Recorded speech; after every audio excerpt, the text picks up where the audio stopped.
Hello and welcome, gentle people of the interwebs, to Doobie Diced Adventures, presenting your wonderful Wednesday shenaniganry, the dimensional dial of Dr. Diago.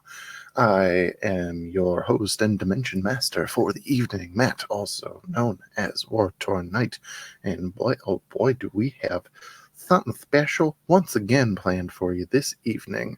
But without further ado, let us begin by introducing these wonderful, beautiful people that we have here today, starting with JJ.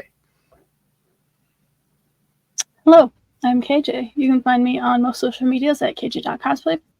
All of the interesting things that I decide to post whenever I have the energy for it. And tonight I'm going to be playing the child of the party. Sometimes Petrichor, the cleric paladin, sometimes Riley, our party's rogue. And they're upset at Barrow. I'm sure that'll go just swell. Who isn't upset with Barrow on the regular?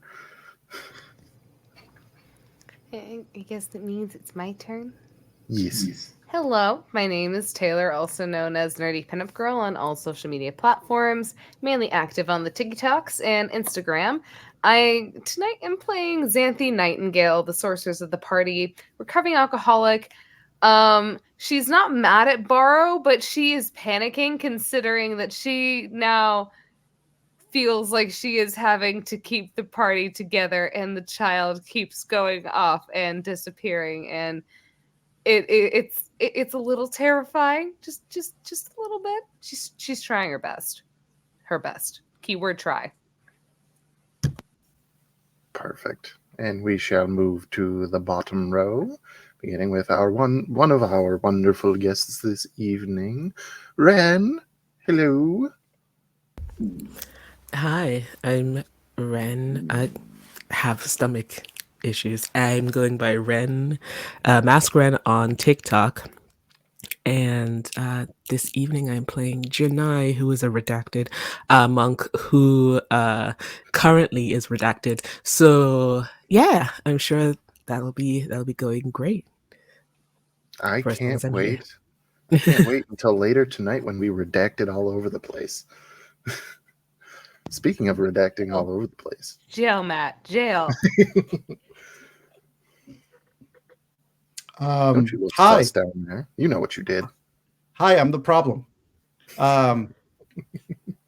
Let's. I don't think that I would need to say anything else.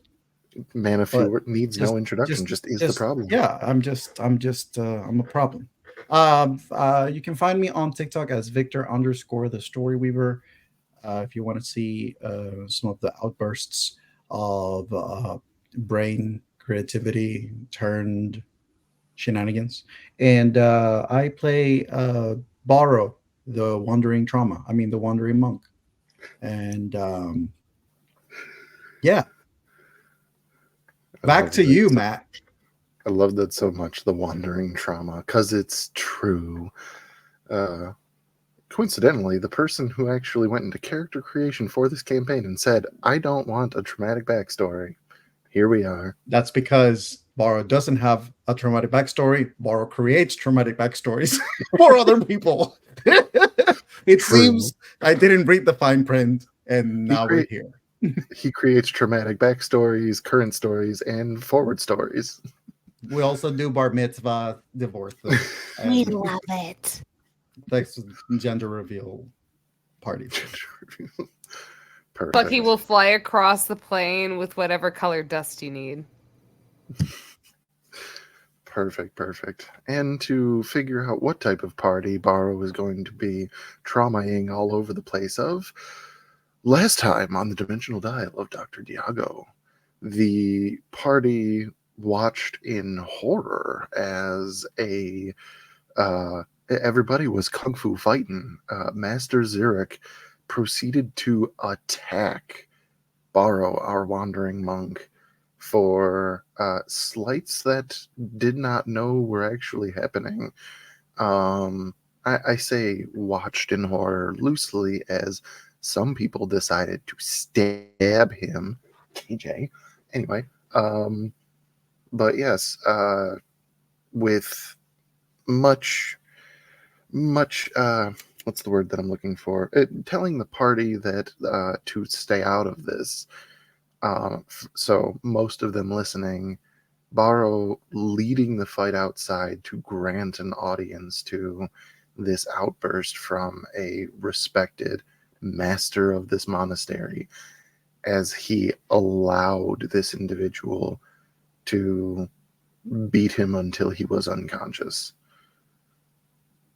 This was then followed by Borrow being taken into custody from these monks, with a certain child cleric / paladin healing them back to consciousness and being told, just, for verbatim, like, don't worry, everything's going to be fine, just let it happen, we'll figure this out. Not believing him, the child was noticeably upset as the party went to find the Inn of the Fat Pilgrim once again to deliberate over some knowledge that was pilfered by our sorceress, Xanthi Nightingale. This knowledge in the form of a historical text that detailed some things of the past of the continent of Aetheria after the time that the party knows of, but before the current time in this dimension.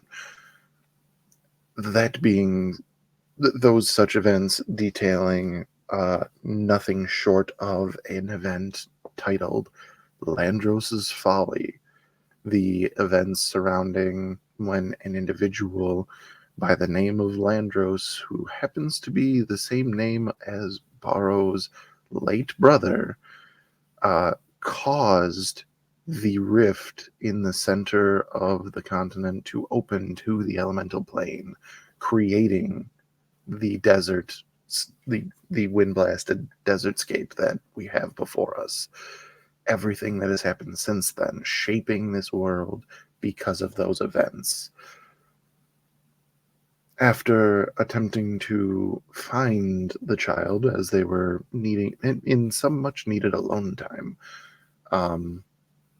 the party did eventually bed down for the night after a almost relapse from our recovering alcoholic and a conversation between Barrow and Master Ugri, with some very straightforward and very detailed explanation of what is happening and what needs to be done. Because that's how I do things as a dungeon master. I tell the party exactly what they need without any sort of metaphor or simile or any type of misdirection, nothing like that, just very straightforward. That's how I do all the things. Waking up the next day, Barrow was visited in his makeshift cell by Master Xeric, who asked him, "Are you here to finish what your brother started?" What on earth could he mean by this?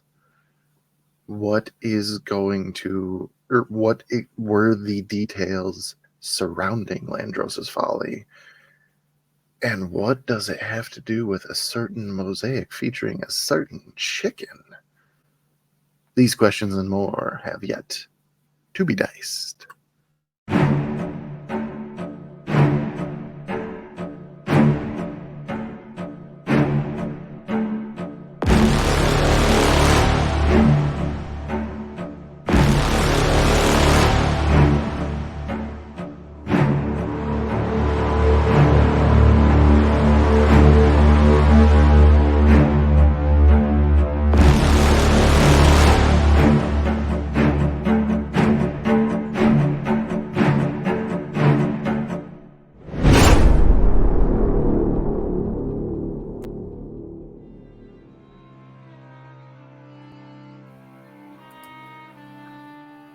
I shall begin this session with the question, Janai,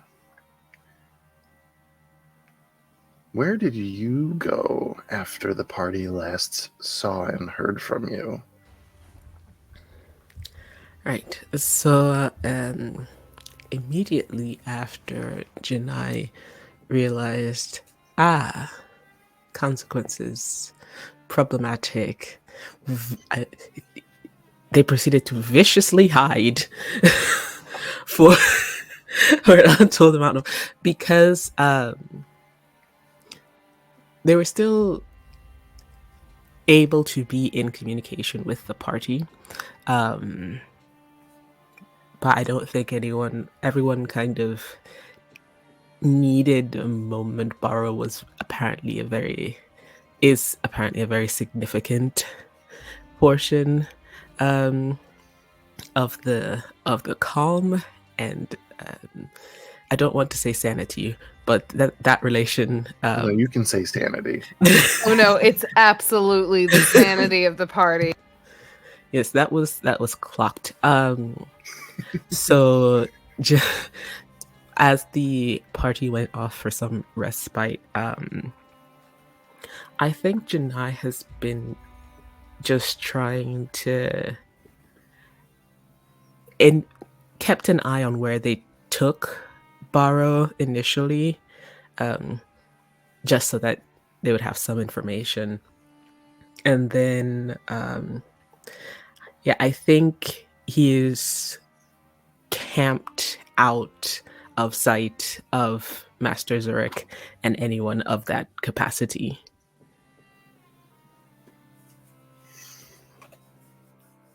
So we'll say that, knowing that you are a novice, a individual who spent a lot of time in their youth in this very monastery, Mm-hmm.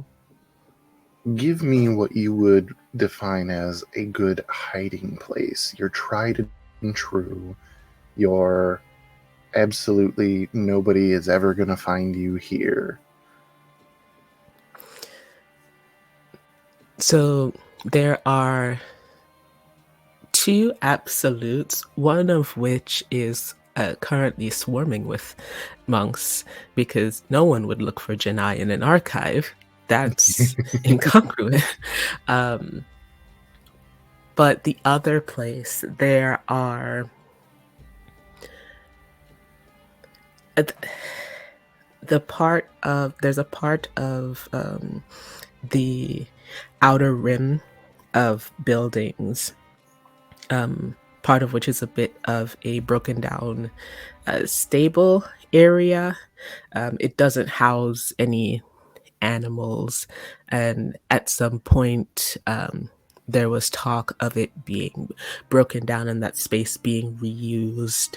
So as it's in this in-between state, people only come out there very occasionally to like maybe look over the ground and the state of the building, see how much is in disrepair.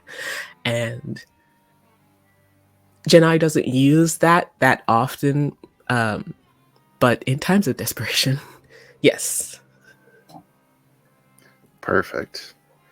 You are laying low in this broken down old stable, this half revamped, half dilapidated, not quite sure where it's going, but it has 100% always been a safe spot.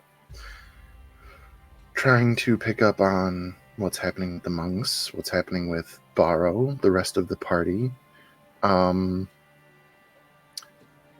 You are taking the early morning to try and see exactly what the next play is possibly going to be. And as you are considering this, an old stable, like probably there's some stacks of old crates that have long since been emptied, or just maybe wooden barrels that are, lost to time with whatever their original purpose was. As you're sitting near these, you hear quite the pickle that Barrow's got himself in, don't you think? Janai immediately, just playing with a bit of discarded old dry straw, just immediately just fluff and just gathers themselves to their feet. Master, you agree? Yeah, he's just sitting, doing the anime perch on top of one of these boxes. His prehensile tail kind of wagging back and forth as he's just kind of looking down, scratching his beard, and just kind of, indeed, quite the absolute pickle. I've never been a fan of pickles. I think we need to get him out of a pickle, don't you think?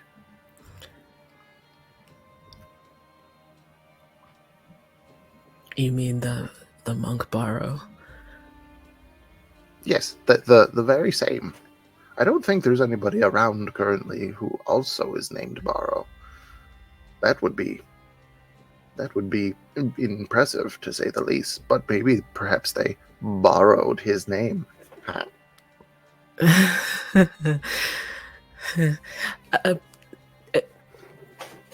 Master Ugri, I feel as if I'm a little lost in regards to why this has escalated as much as it has. You felt lost for quite some time now, haven't you, Janai? I don't.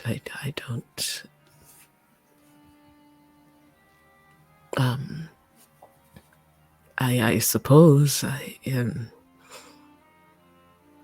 And Janai just looks intensely uncomfortable. Worry not. It's not. This isn't me trying to put you on the spot, just trying to bring a commonality between yourself and Barrow.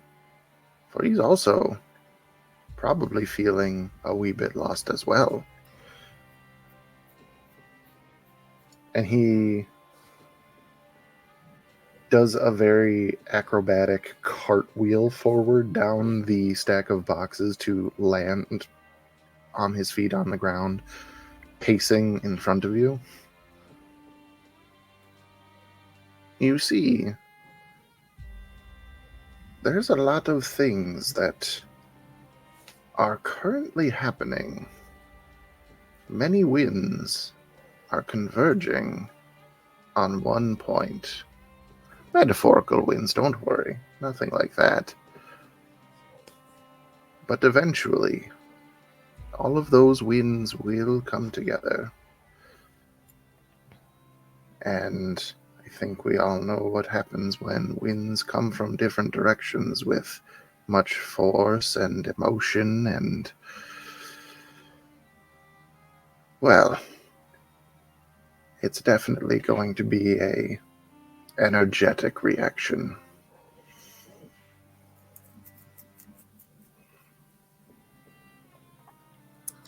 When Janai looks at Master Ugri, does it look like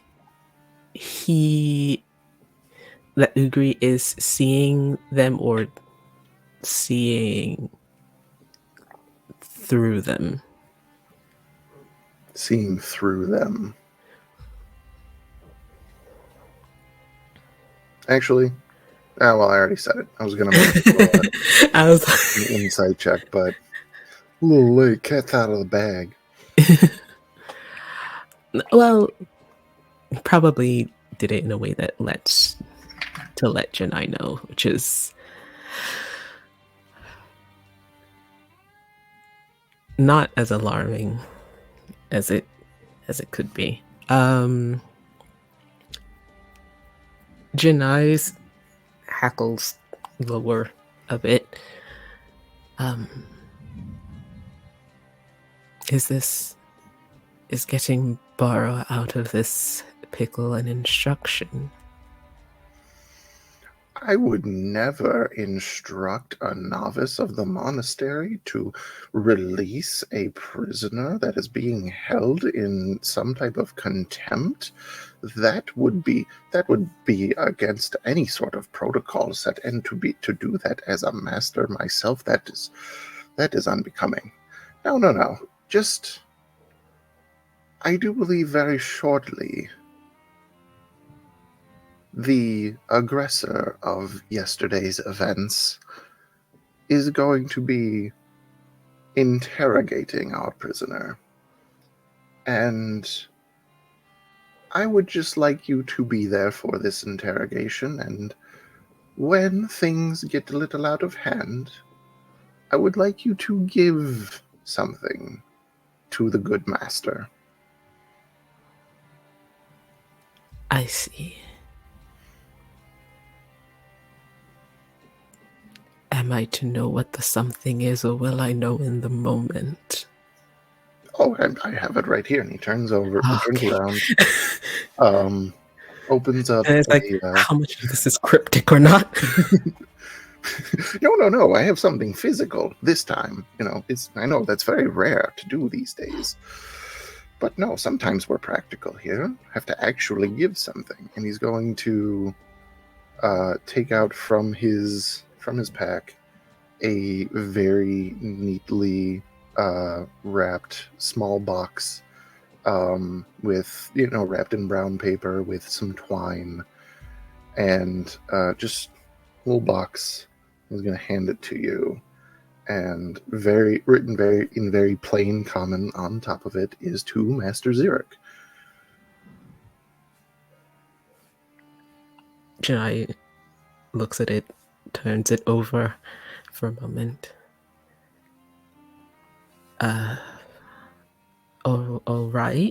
right. Don't peek. Looking at someone else's mail is actually a federal crime. A federal? Oh, we haven't had federal crimes in a very long time. You might be fine if you do that, but just don't. You'll ruin the surprise. And I wouldn't want to do that. All right. I will do this as you have requested and not instructed. Absolutely. Thank you very much for handling this quick favor, as I have some things to attend to. There's many, like I said, many moving pieces happening right now. And it is not on the wings of eagles or through the magic of the djinn or anything that we can possibly think that is going to define the fate of Aetheria. It's much more simple things, much smaller things, and perhaps looking at Janai, looking through Janai, some much more mysterious things that may yet need to come to light.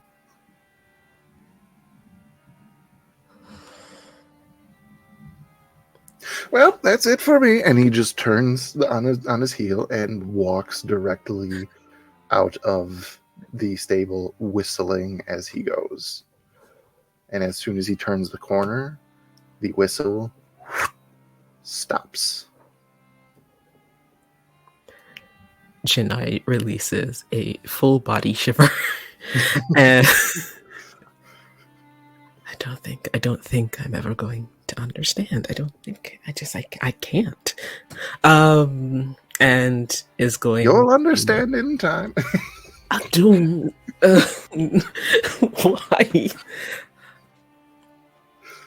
That's it. I'm done. Okay, goodbye. The voice comes back, and as startled as they are, Janai feels a little bit of relief. Looks over this package again, and well, all right. I have to, Master Zork. Okay, it's fine.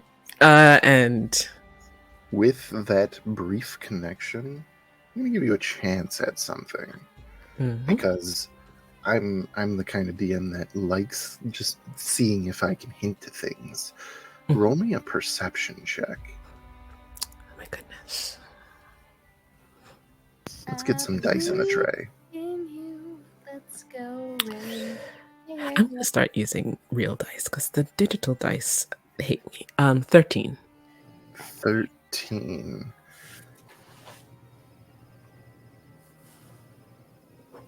You think you hear him, you would assume in his head, because this is a telepathic communication.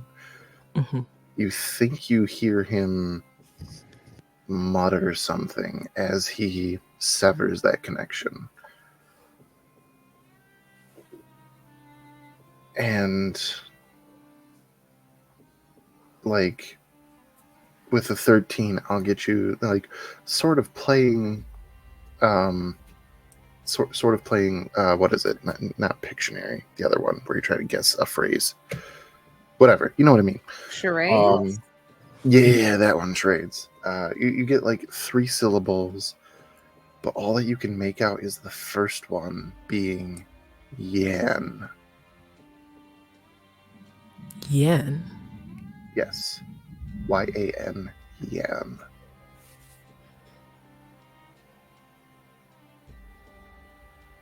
Just gonna lock that in. And carry on. All right. Making your way to the monastery and to the makeshift prison, no less, I'm going to guess.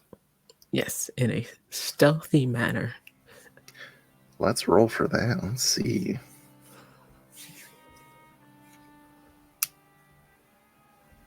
Please don't talk to me today. 25. Beautiful. We love to see it.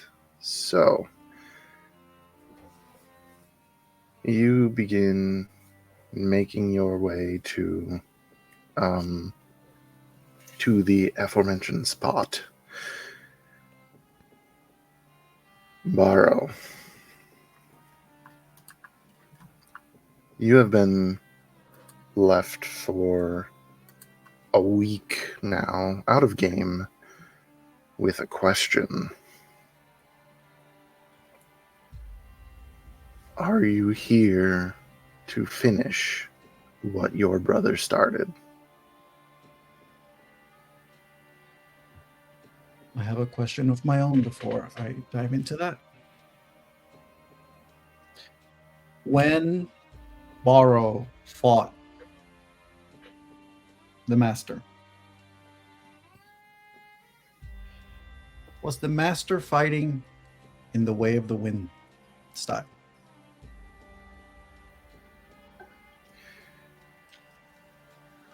You've studied the book written by Master Ugri on the Way of Wind.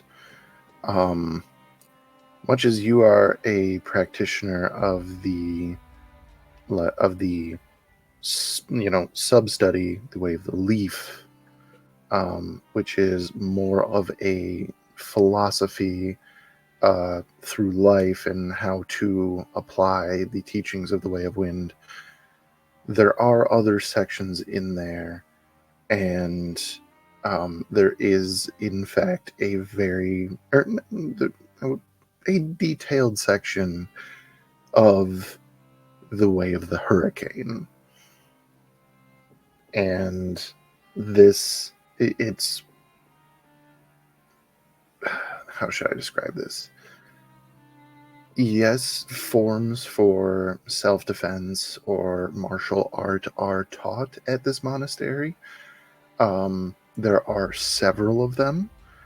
The Way of the Hurricane in particular, this is the usage of ferocity in conjunction with actual aerokinesis, or the ability to manipulate air. So, just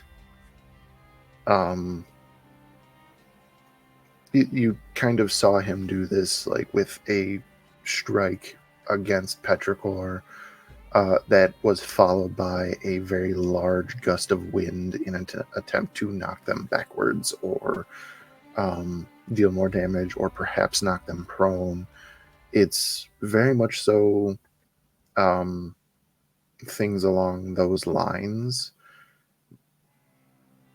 But this is stuff that, like, you would know about, but you didn't necessarily study. Mm-hmm. Okay.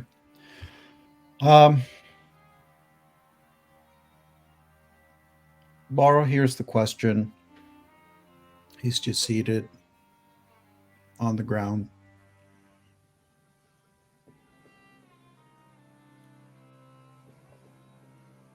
I am afraid I do not know what the person who was my brother in this realm attempted to do. Will you perhaps finally grant me insight into that which makes you so worried and troubled?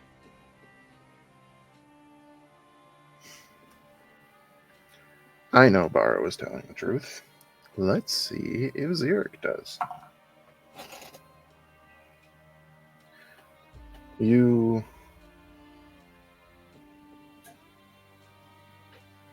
You can hear his heartbeat. You can hear his muscles tightening almost on every single one of your words as when you begin your retort, he is ready to just jump back at you because he doesn't want to hear what you have to say. Mhm. But when you finish, there is a pause.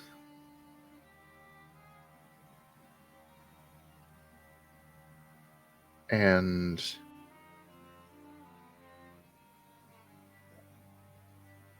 when you, there is a pause, and when he picks back up afterwards, his posture changes.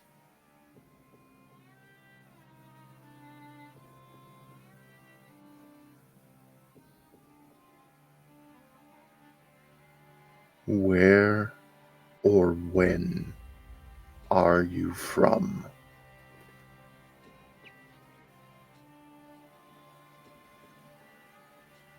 I can tell you that this realm, your realm, is not the one that I am from. As for the when,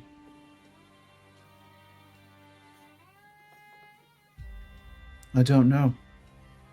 I'm not certain how these things work, and I believe time works differently in the different places that I found myself. May I ask, how old was he at the end, Landross? You saying it, there's like a shiver in his whole body.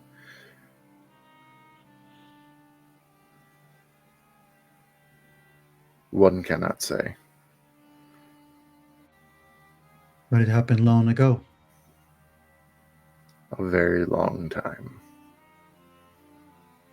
Long enough that what he did shaped the very earth itself.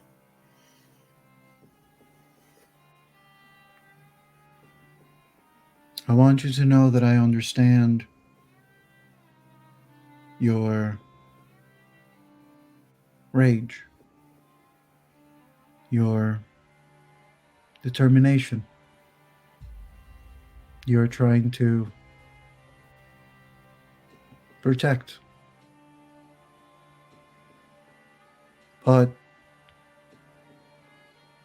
I am not one that you must be guarded against, Master. I'm merely looking for answers, and I will not lie. Some of your actions made me worried about this temple, its people. Even if this is not my realm, when I tap the grounds, the walls, I can still see the chambers of my home.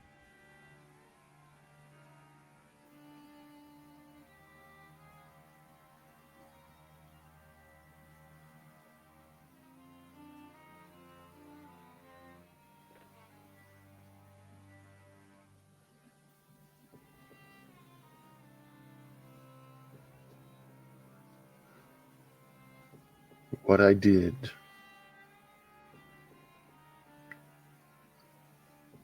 may not have been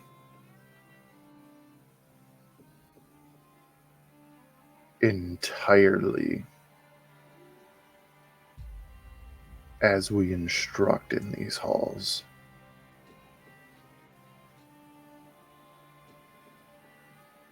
Even a master needs to learn.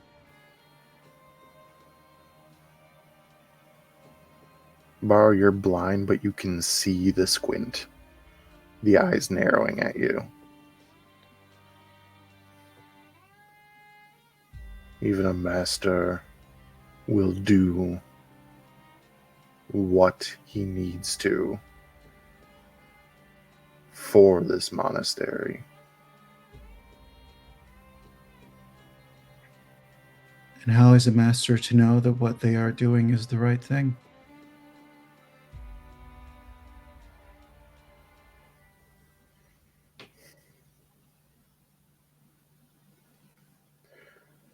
You've still yet to prove that it's not the right thing. Have you proven it is the right thing?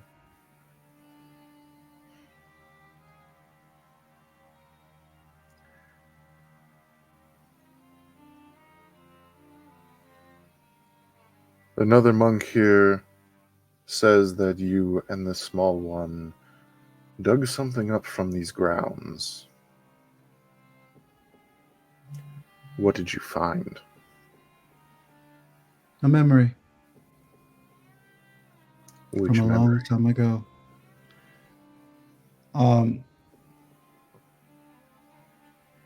I think Borrow had the.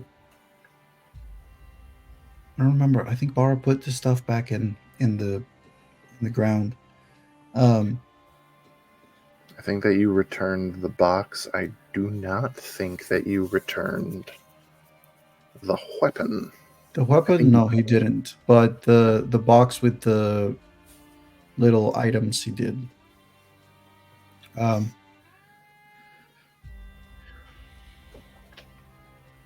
We believe used that to- you collapsed the weapon and put it in a Mhm. bag. Yeah. Borrow responds. We used to carve. Our father taught us. And where I'm from, one of the ways that I released the loss of my family was to bury the mementos that I had of them, that I made, as a way to try to learn whether or not this was the same place I sought to uncover the same treasure. However, when I uncovered it, I realized it was not the same, and therefore it cannot be mine. Not the one I did, at least. How was it different?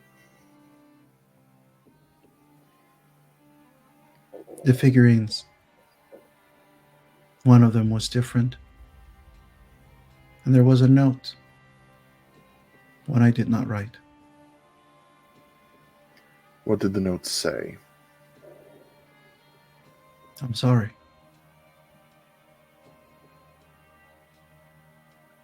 Who wrote this note? I cannot be for certain, but something tells me that it could have been Landross.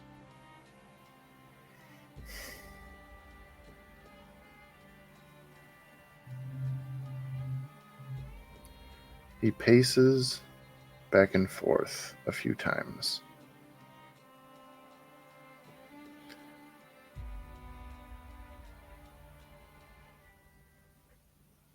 Sorry for what? What You are could the they one. be asking your forgiveness for?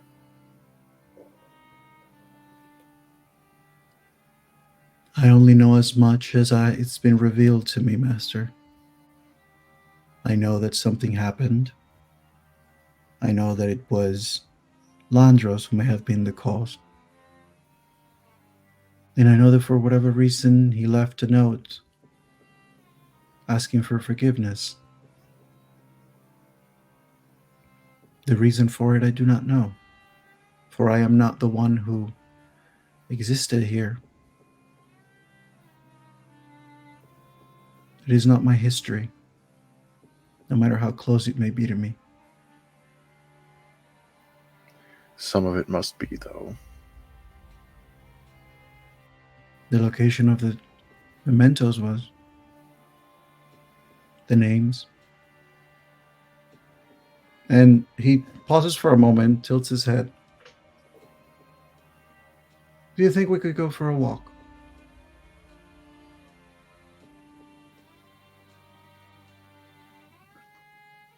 No, you're a prisoner. Until It is. further notice. And for how long do you think you will keep me here? As long as it takes. So, a master of the way of the wind is willing to keep someone prisoner inside the monastery for as long as it takes, without a true explanation as to what the cause may be?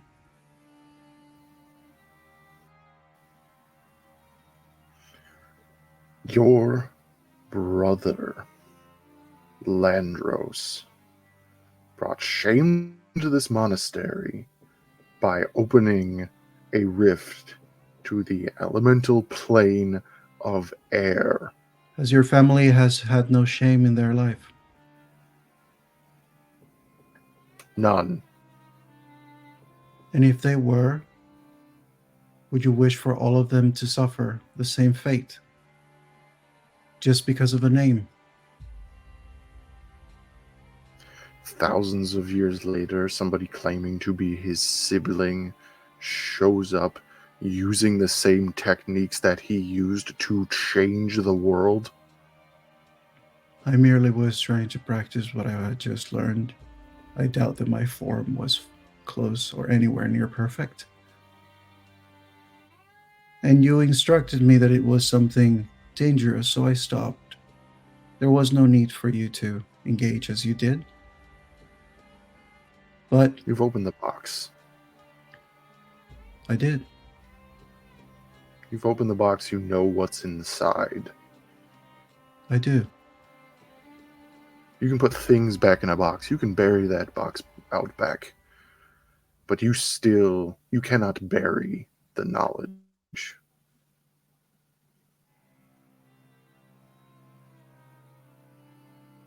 And yet, it seems as only a few hours ago, you were ready to bury me for the knowledge.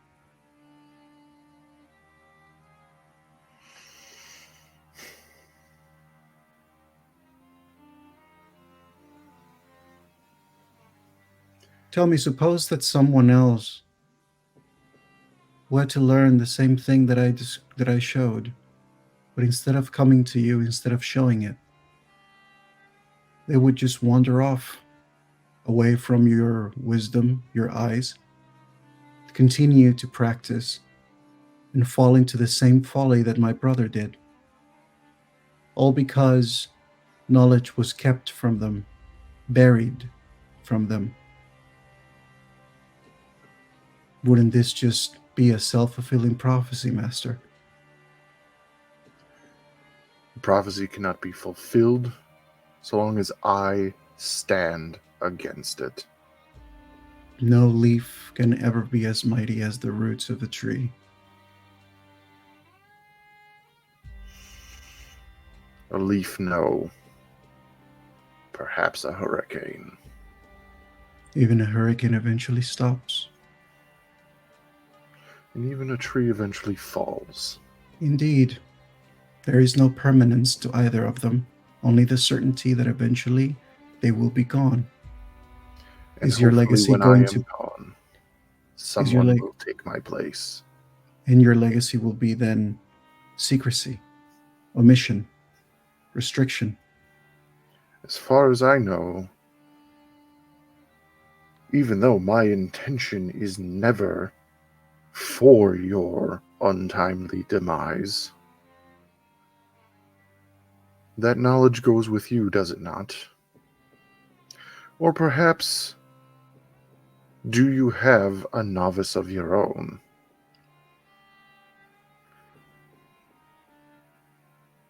Should the child be in here with you?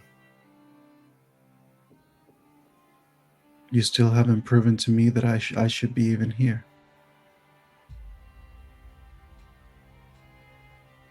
You haven't proven to me that you should not. I have a reasonable suspicion that you should be.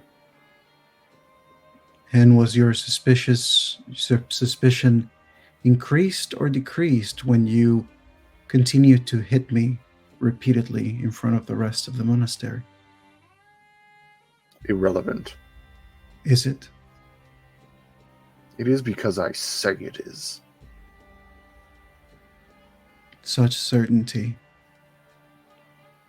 And yet you stand in the grounds of a monastery that believes that the wind may blow where the wind may blow. That is my concern, Master. Even with the potential of the tragedy that has occurred in this realm right now, I do not fear a rift, nor a tragedy from hundreds of years ago. Right now, my concern is your blind certainty. His wings unfurl as he moves and stands directly in front of you, Laura is still just sitting down. speaking down at you, raising his voice, which I cannot do because my child is sleeping in the next room.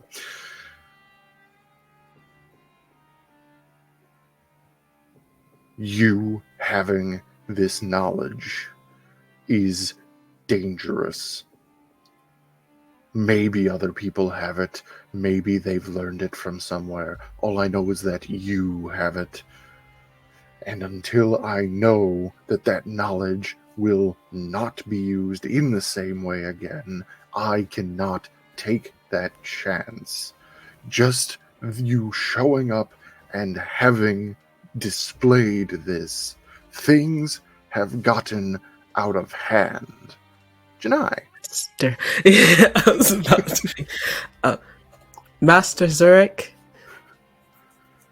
Just at the end of that sentence, just like a brief pause and a slow turn, his avian eye looking over his shoulder at you, Janai.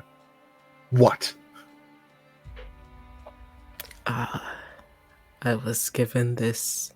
Stepping into the room as they talk, I was given this by Master Ugri to give to you.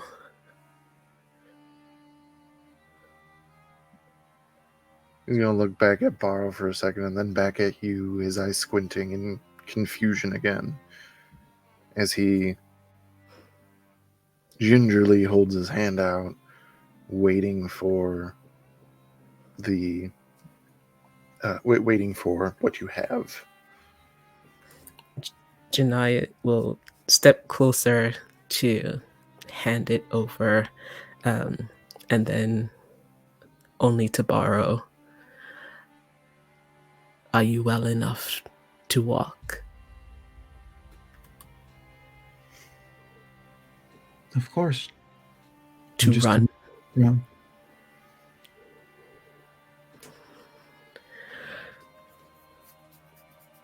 Really quick, Mhm. just because the whole family should be here for this. Hi, Tarzan. Tarzan!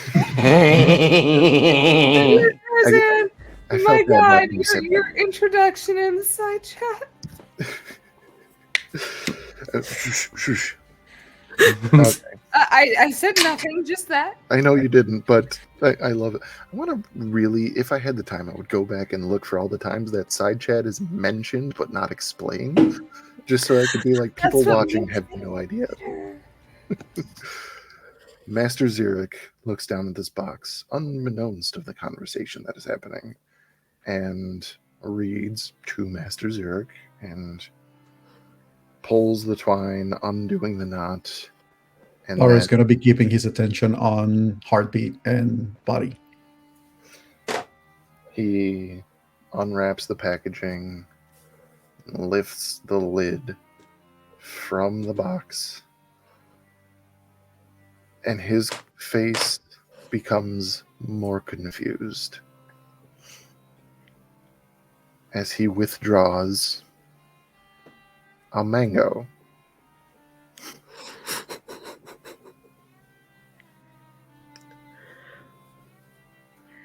And as he's looking at it, he looks at Janai, and he looks at Barrow. Back to Janai. What is this supposed to mean? Janai looks at said mango. It's a surprise. You're going to They're kind of quite look good. over.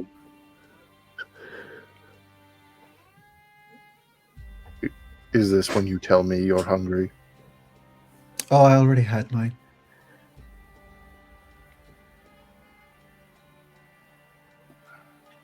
Master Ugri seemed very keen for me to deliver it to you. I'm not sure why.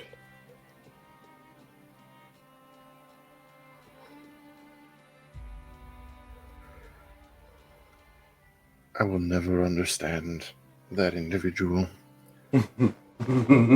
Well, since Barrow already ate Janai, you can have this one. And he does the thing you see on the internet where people will split apples in half with the bare hands. He does that with the mango, and when he pulls it apart, there's a note. So he splits it at the pit? That's smash. But there is no pit, and there's a note. Extra smash. It's enthusiastic. You can split me, Daddy. Tarzan! Moving on. Well, I thought that was my job. Oh, goodness gracious. Anyway, before we go too far, he looks down at the note and without moving his gaze, hands one half to Janai, and then takes the note, takes it out, and reads it. And when he is done, he looks at Barrow, and he looks at Janai.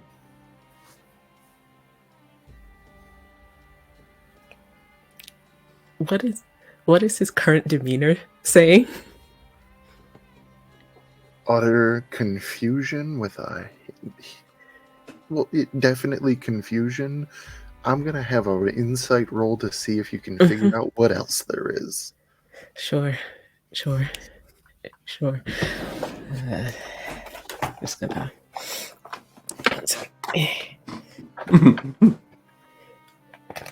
27.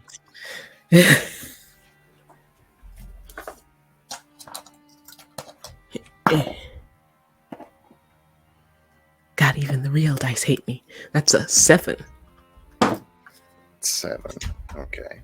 So Janai just gets the utter confusion. Barrow, on the other hand, gets a feeling of betrayal.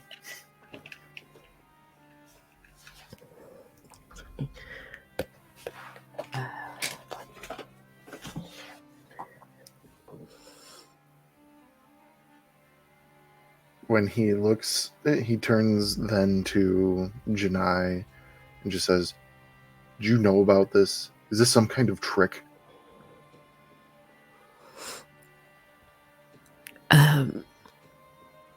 I don't know what you mean. You know me, I was never quite good at the delayed understanding of messages. He's gonna turn. I have been advised. Perhaps I should take some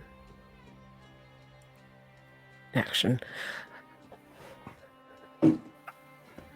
He's gonna. Go ahead. He's Go gonna ahead. come back to Barrow and just go, "Is this perhaps your doing?"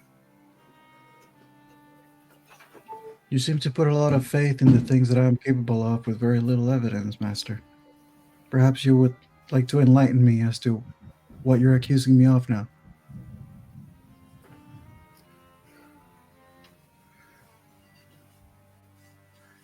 He's going to emphatically hold the note up and read aloud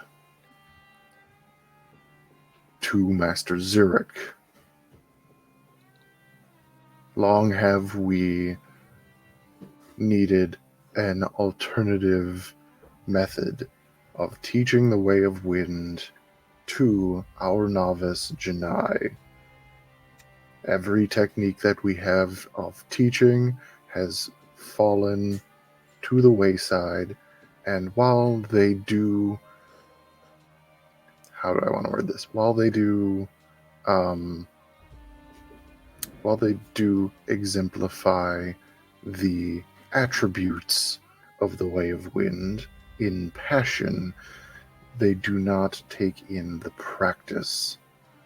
It is with this in mind that I deliver to you the special instructions that Janai shall now be placed under the tutelage of Barrow.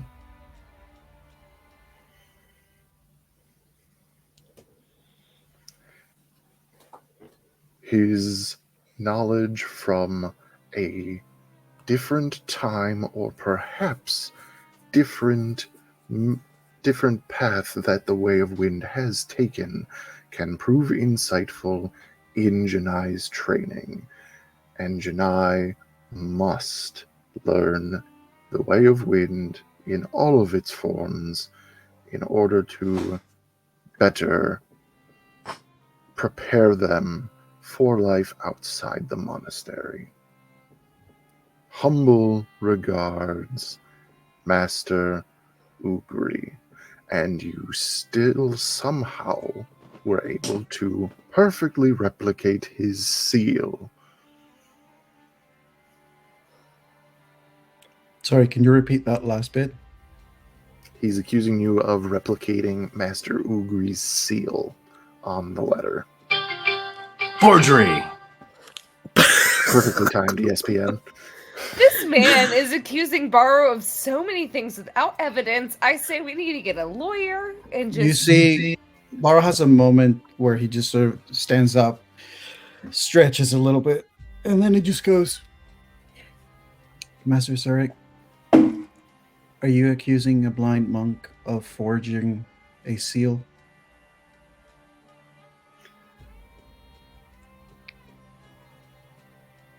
As Barrow is an expert of getting people's emotions without them saying a word, he knows that the accusing you of working with Landross, he admits is far-fetched, but he still believes plausible. Accusing you of anything that was going on in the archives, he still believes he has a leg to stand on in that argument. He cannot fathom how you would have done this. And despite that, he is at the stage of denial that it should be the truth. Janai is tackling the bindings on Barrow. Just immediately goes to releasing him. He hasn't If Janai moves moved. in Barrow's direction, Barrow's bind hands just sort of lift for a moment as he just raises his hands to indicate for them to stop. They stop. Do you trust Master Ugri, Master Zurich? Roll insight.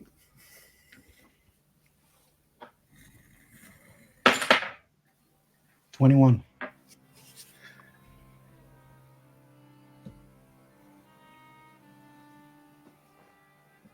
He responds immediately with yes. But you can tell that hidden behind that yes, he has doubts. You Balro has a moment, and then he just takes a couple of steps closer to Zarek. So you do not trust your master. You mistrust a stranger. And you mistrust any choice or decision that does not favor your own. How are you ever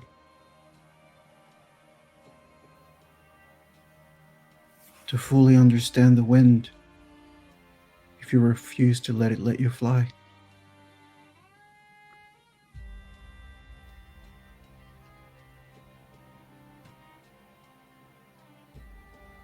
And then Balro just raises his hands to him.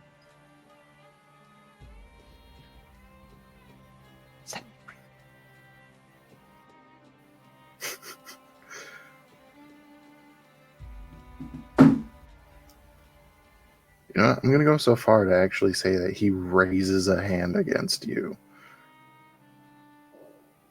Balro doesn't flinch. Janai would interpose. Looks back and forth between the two of you. Don't touch me.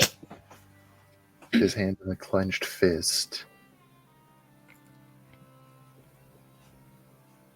Digits then extending for his Aarakocra claws that he uses to cut the ropes around Balro's hands.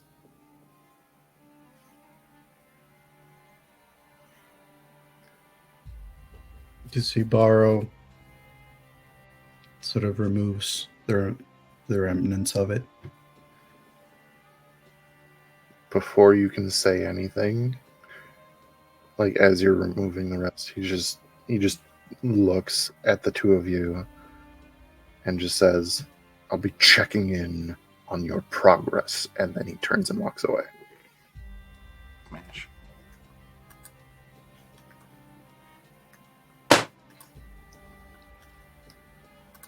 Balro just takes a moment to sort of like start stretching a little bit.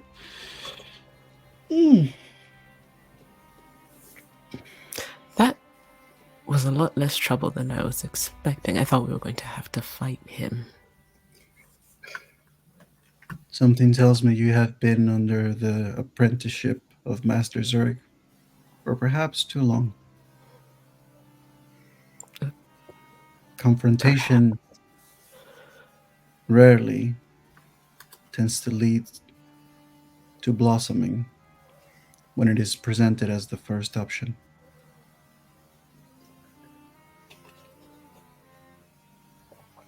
It's a very rigid type of individual. The wind still flows through the trees, even those who refuse to make their branches sing. Oh no. And then you see Boris, he starts walking. And he just goes, "Shall we go for a walk?" All right. He's not waiting, he's already walking now. Janai's like, what has Master Ugri done to me now? This isn't fair. But they follow after. As you guys take your moment to start walking out of the monastery, I shall take a moment to bring the whole family together once again. Hi! All right. So, Feyruz, we'll take this moment to catch up with what you've been doing. Where have you gone since the last thing that you saw, which was Balro getting arrested? So, I'm going to be perfectly honest. That was a lot more tiring than I anticipated, and I didn't quite see any reason to stick around. and get myself into more trouble than I was already in. Therefore, I took the, what would you say, peaceful option, retreated to my bottle, and had a nice long nap. I'm sure that'll be fun. Perfect. You have a nice long nap. Very nice and cozy in your bottle. Chaos all around. No idea. I'm sure they're fine. They're quite a capable lot. I don't expect they can't handle themselves. As they've shown already.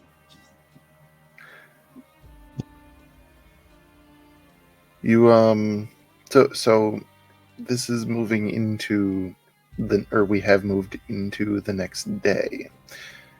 I will say though, during your time asleep,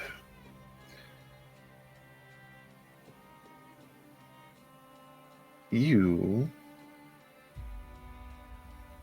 have a message in your dreams.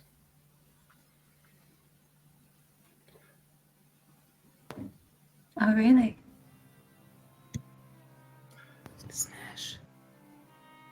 There is a voice that you hear very infrequently.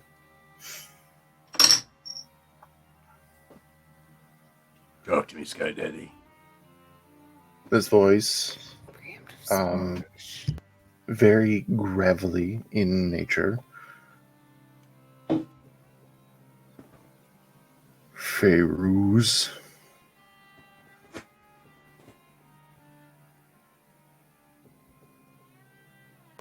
What have you gotten into this time? Saban, I have no idea what you could possibly be meaning. I have not got into anything. I have been helping others get out of things. That is indeed what I am referring to. It seems that you and your new friends have a vested interest in the same location. It just so happens that all roads seem to lead north of this Raikin territory. The reasons why that may be, I'm not so sure. But powerful locations do tend to attract powerful individuals, no? Indeed. However, you must understand, I'm sending you there for an artifact. This is an artifact that I require.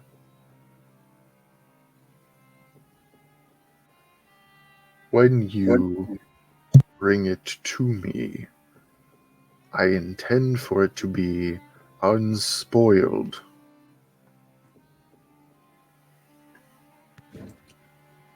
Right. I can do that. I'm sure all things will be fine. And if not, I will make it so. A little faith. A little faith.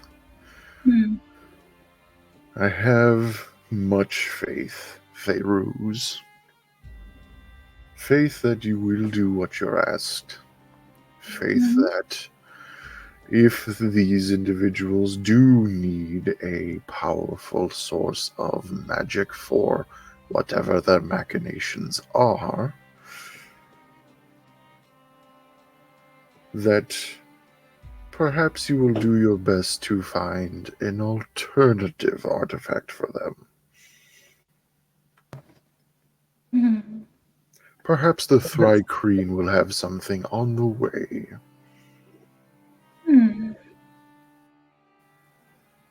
That would very much be a possibility.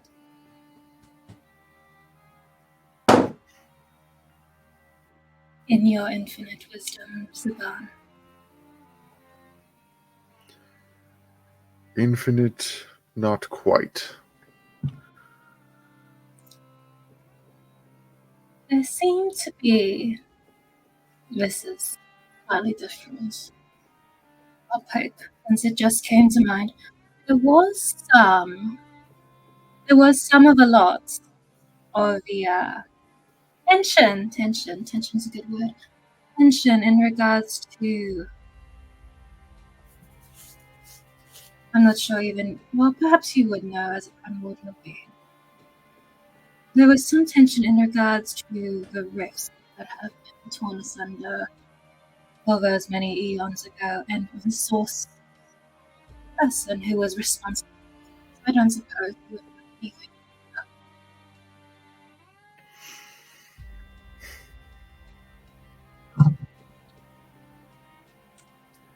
Just making sure that I heard you correct. You're asking if he has any knowledge of Landross and his folly. Yes. We were all aware when a mortal ripped a hole between the planes and allowed air to reign supreme in the material. The exact details are lost to time, perhaps, but one in my position would not have had access to begin with.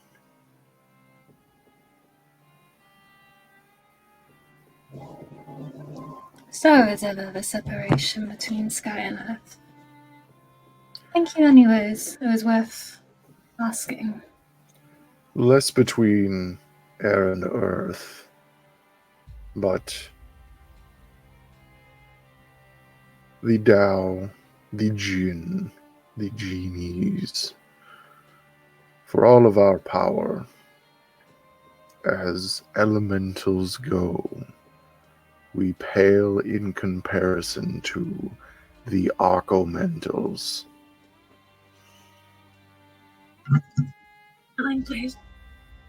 Have I heard him mention that phrase before, or would I have an idea of what he's talking about? Give me your choice. Arcana, history, or I'll take nature for this. I will try. I might even take religion. Something that's intelligence based. I think that's intelligence based. Let's try. Clucky's got this. Clucky, you're Let's not try. there. Let's try history. Negative 11d6. History wanted to try me. That was only a 12. 12. You've heard the term in passing. Mhm. It's if you, so elementals are not gods, but if you had to have a parallel between them, a elemental to a lesser god, a archomental to a greater deity. I see. I see. That's about all you can recall on the subject. I will revisit the subject, perhaps in my own time. And I will make sure that what I seek to find is not included in the deal we struck for their aid. An alternative will be that. Excellent.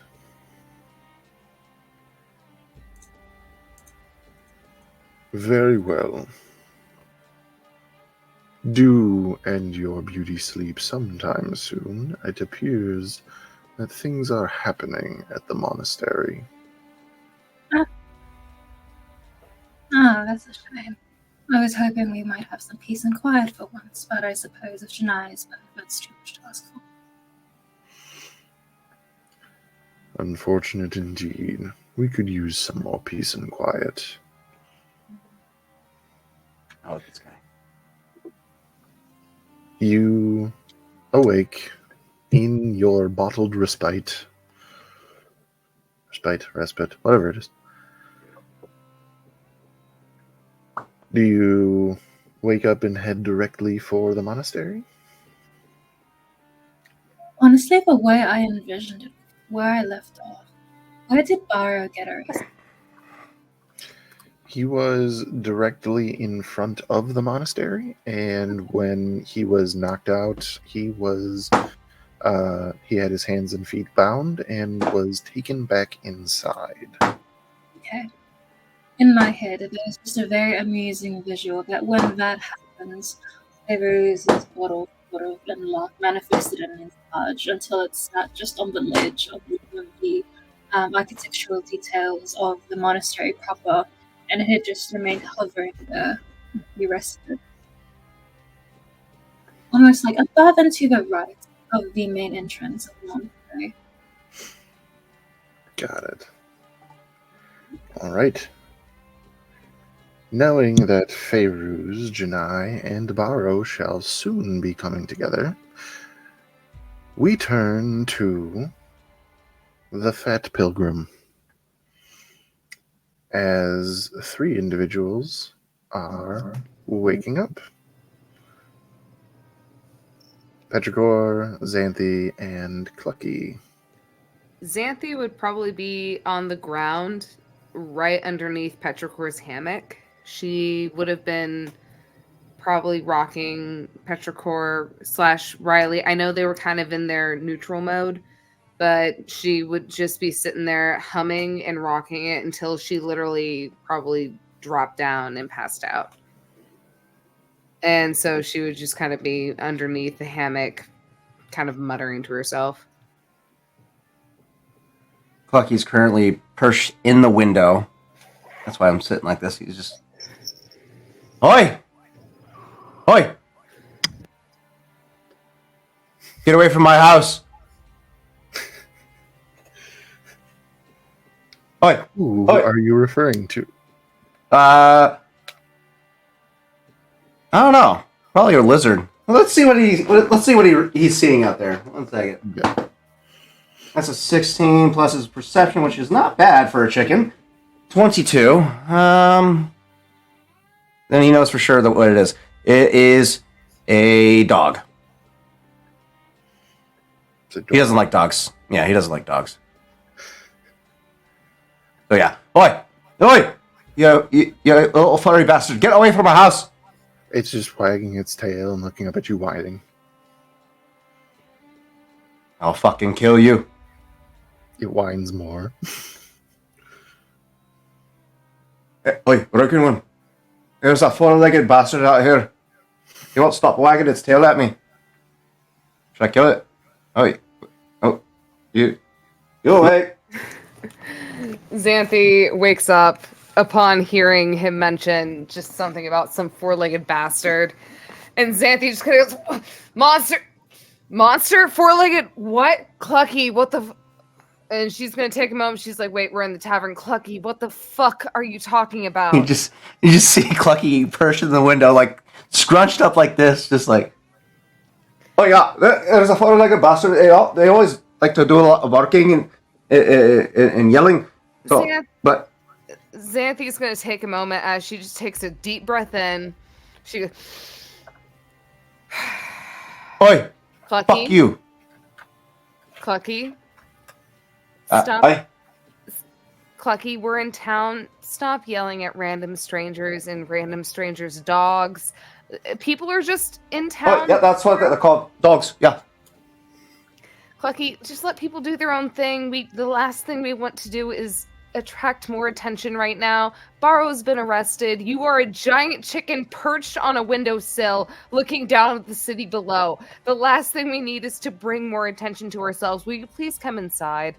And upon her saying that, she is immediately going to stand up and check on Petrichor / Riley.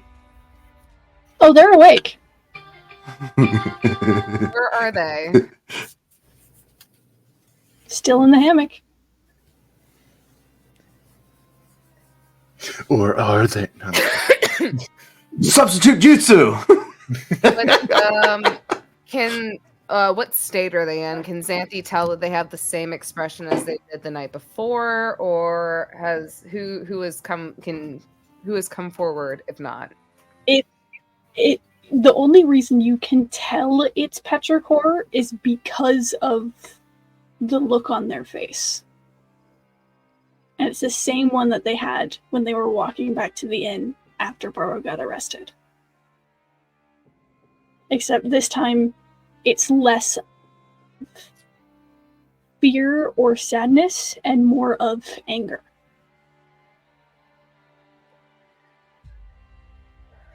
Xanthi is going to take a moment and just kind of seeing Petrichor's face, and she kind of just gently places her hand on their shoulder. Morning, Petrichor. I was going to go get some breakfast. Do you want me to bring you anything? Just push your hand off their shoulder and is just staring at the wall. Xanthi, upon feeling that and seeing that whole entire just brush off sort of attitude, she immediately understands. She raises her hands and she then turns to Clucky as she kind of walks over to him. I'm going to go grab some breakfast. Do you mind staying here before you go out and do your usual morning fly thing? Speaking of breakfast and your morning fly thing, Clucky, the sun is up. Mm-hmm. That's why he was up in the window. He was just staring at it like... You've been distracted with a dog. That too. Yeah, the dog's been keeping his attention. But yeah. Oh, yeah. Oh, shit. I forgot to yell at you. Clucky. Oi. For What? once, Hey. wild. Clucky, look, so I'm awake and Petrichor's awake. Oi. I see that. There's really no need to like scream or yell to wake anybody up because we're obviously all awake. What if there's other people still sleeping in the village? I don't. Clucky. I got this. Oi! Oh! As Clucky inhales to yell, you hear something on the wind. What is it? A song. What song? Someone is singing loud enough for the entire settlement to hear.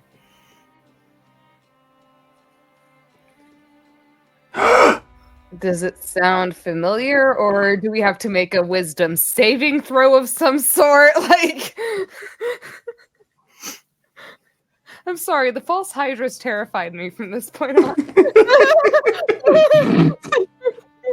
I mean, fair. Facts. Can you blame me? Valid. Knowing that it is very valid. Disclaimer: this is not a false hydra. You promise. I promise it is not a false hydra. You promise. It is a false Tarask. Roll initiative. Ah! You dealt with one of those in Dimension 3. 4? Dimension 4? It was 4 because 5 was the apocalypse dimension. Well, that's not the usual way I wake up everybody, but it seems effective. I think that'll do. Well, my job here is done. Yeah, I'll stay here. Maybe teach hatchling 2 birds, 1 stone. Clucky, just Aye. keep an eye on Petrichor. I think they don't want to be bothered right now. 2 birds is 1 stone is a lot of fun. Papa told me how to do it. Take 1 stone and you time it just right, and then you knock 2 birds out of the sky at the same time. Well, how? I'm gonna. It's really hard. It's not easy. It took me quite. I struggled. Clucky, good for you. please just sit here with the child and make sure they don't go anywhere. I'm going to get us some damn breakfast. And Xanthi is going to just turn and just start walking down the stairs, just muttering to herself, just being like, God damn it. God damn it. I have to be the sane one in this whole entire situation. There is a child and a chicken and 2 other individuals who have gone completely AWOL. I don't know what's going on. Dear God, why is Varro in jail? So, Like she is muttering this the whole entire time trying to get breakfast. I wanted to ask if we've come to like the parallel of. almost. Okay. Almost. Just We're checking. getting there. I backed these individuals up to sunrise, whereas everybody else was kind of moving around. Breakfast is begotten, brought back for the consumption of the child and the much larger, stronger child. Just pokes out with a And- fork. Petrichor does not eat. Xanthi will, I will say, considering how Petrichor was acting, I kind of meant to say this. Xanthi will also make sure she is up on rations, etc., that sort of thing. So when the body of the living human body that is functioning for the robot child actually gives out, it's just like blood sugar attack. Let's go. And yeah, that is. Are you okay, Tarzan? Tarzan looks like he's currently receiving a Are cramp you okay? of some kind, or perhaps a stubbed Okay. a cramp. Okay, yep. Ladies and gentlemen, this is what this is what your brain looks like on D&D. This is yet another example of how brave we are that we do Tarzan, these I'm live. sorry. Please come back so we can really play the is. game. God damn. Ooh, it looks to be a hamstring cramp, which is Okay, very, I heard- very Charlie horse. I actually had one of those the other day, and it crippled me for 3 days. I can't tell if his Terrible. thigh is twitching or if his butt is twitching. I don't want to diminish. for his I don't want life. to diminish Tarzan's pain, but in order to move on, maybe we remove him from the screen so he doesn't, so he can actually just deal with his recover. recovery. He's slowly making his way back. Look at him That's go. okay. I believe Yeah, in I you, think- buddy. Come on. I think. 1 foot in front of the other. Take Yeah. a, He's getting there. there we go. For You the have time time, being. Tarzan. I'll be paying attention. You give me a thumbs up when you good. Oh, he I'm says he's sorry, good. I did Okay, not buddy. mean to There we kill go. Tarzan. That was painful. Oh my god. Note yourself. Getting old. Can't do the squatting thing. Oh my god, that. Did your leg actually cramp up? Is there, that why buddy. you fell on your bed? Yeah, no, it wasn't. Pins and needles thing. Oh, your foot was asleep. Oh. No, God. both my entire legs were because of the squatting stance I was doing. We're not going to bring attention to the fact that most of the time you can see my knees on stream because I'm almost always in that position. Perfect. The elf. Too old for that shit. So Sorry, the didn't mean to. the breakfast had the child abstaining. Is the party venturing back out into the world, or do you have? Yes, I'm seeing nods. Petrichor's not moving from that hammock. All right, young person, you're gonna get up. You're gonna go to school, and you're gonna like it. Okay. So, the first thing at least Xanthi is going to do is just kind of look at Petrichor being like, look, we're going to try to go out and we're going to try and see what we can to get Varro back. You can either come with No. us. Also, I was planning on doing at least tearing down the wall, getting him out that way. I don't know. You could help. Petrichor I can't just leave you here alone. I go out on my own all the time. It'll be fine.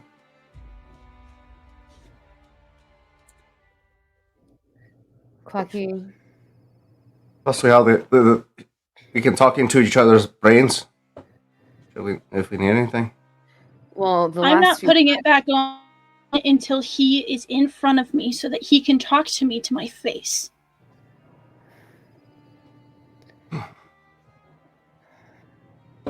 Petrichor, what are you angry about? What in particular are you angry about? And Xanthi, there is a moment to where, like, when she first asks it, she kind of almost seems like a little bit like, Petrichor, what are you angry about? And then you see her almost kind of stop, withhold, take a deep breath.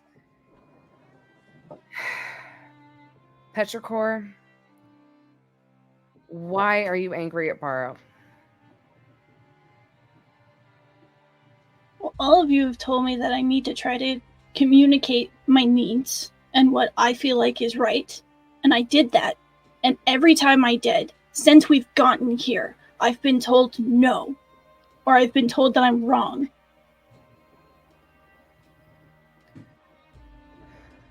When did this happen? Petrichor, are you talking? Can you give me... Xanthi kind of sits there trying to organize her brain for just a moment as she is trying to kind of figure out how to explain this. Can you please give me examples as to what you mean by that? When did you feel this way? Is it when Barrow got arrested and told you Before that fight even started, he told us not to do anything, not to intervene. I saw the look in Sarek's eyes. He was going to kill him. I couldn't stand by and let that happen. So, of course, I jump into the fray, and I immediately get told no, that I need to back off and let it happen. And then I do, and he goes down. And then I tell him that I'm not going to leave him because I couldn't, and he tells me that I have to anyways. And then doesn't give me a reason for it. And then once he's arrested, he tries to talk to me and talk about some memories about how I don't even know. I cut it off. I didn't listen because I don't know. People keep telling me that things are supposed to happen the way that they do because of fate or the wind or whatever. Why? It makes no sense. We all have free will and the right to choose things. And I was telling him, choosing not to let him go because I couldn't do that again. And he ignored me nonetheless. And then tried to talk to me like nothing had happened.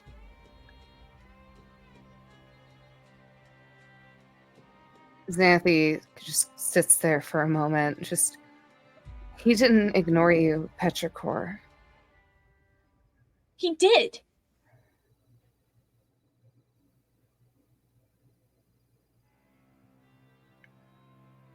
You know what?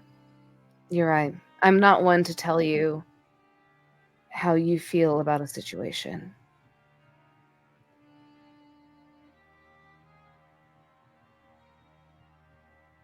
And you have every right to be angry for the decisions that Barrow makes, for any of the decisions that any of us make.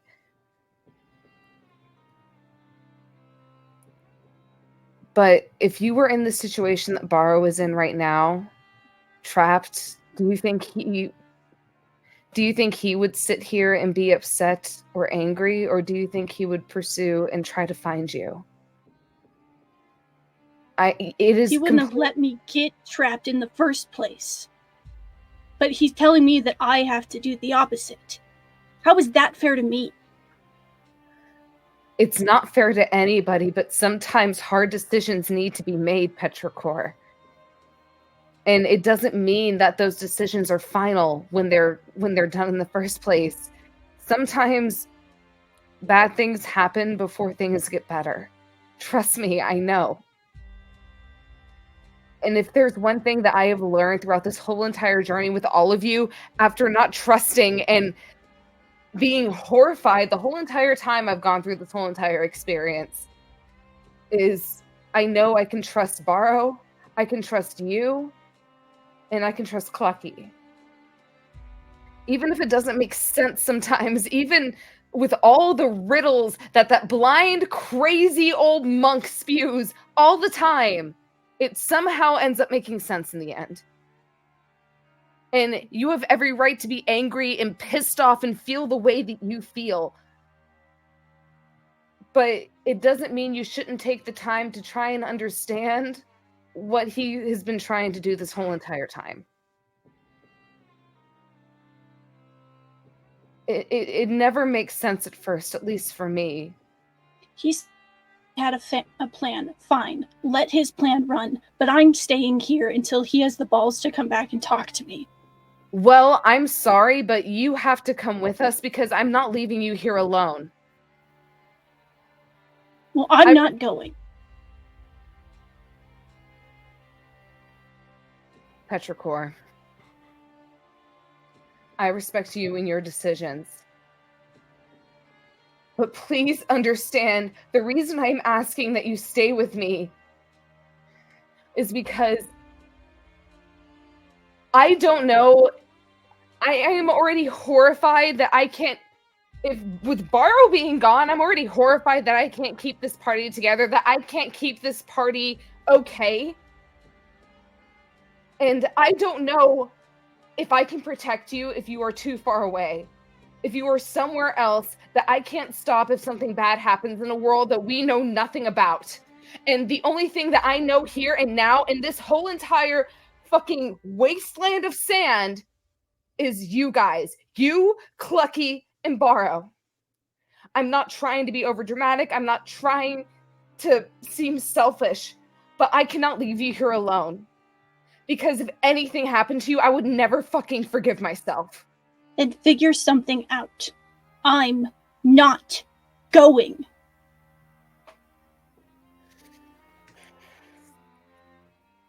Then I'm not going either. And I guess nobody is going to end up saving Barrow. And Xanthi is just going to sit down. If I could have a goddamn drink without that dragon fucking screaming in my damn skull right now, I would.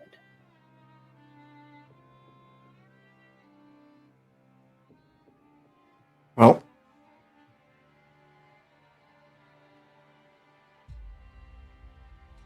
that was a lot. If you two are done arguing, I'm gonna go save the blind one. You guys can sit here on your asses and I'll do all the heavy lifting. That's what I do best anyway. So, you know how to reach me? I'm gonna go get our blind friend back. Alright? Because he's our friend. He's our family. And we stick by our family.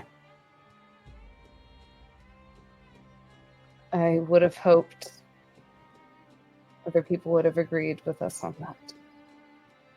But I can't. I understand. You stay here with the hatchling. I'll get the blind one.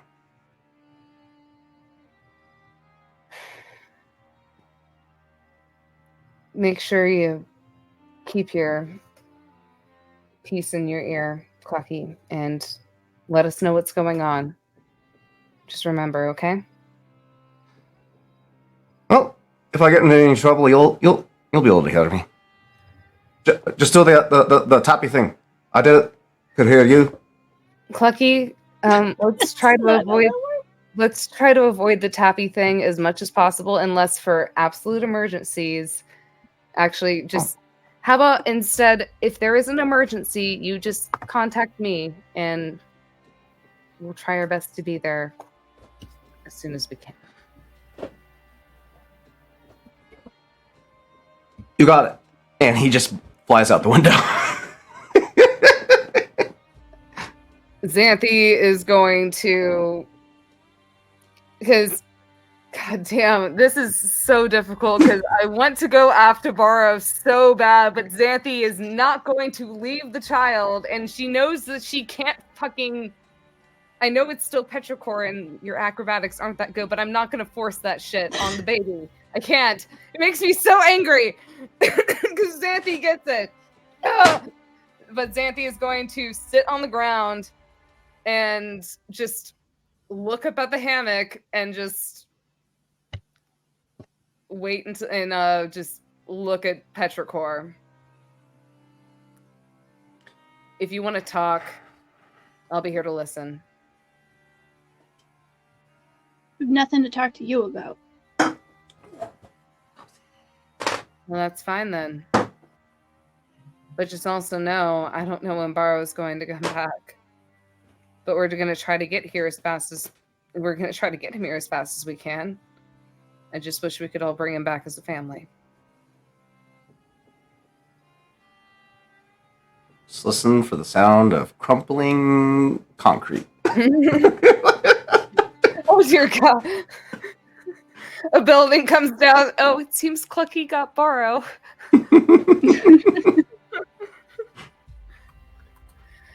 But Xanthi's just going to sit there and wait for petrichor to say something.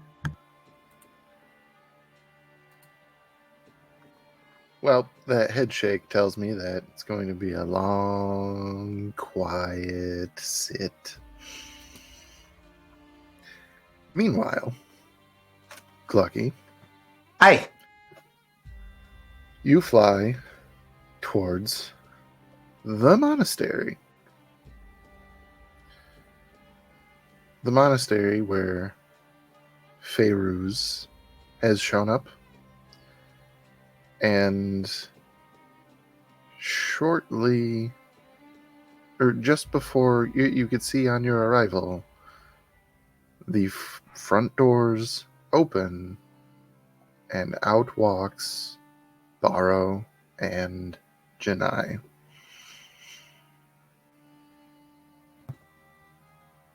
So, how'd it go?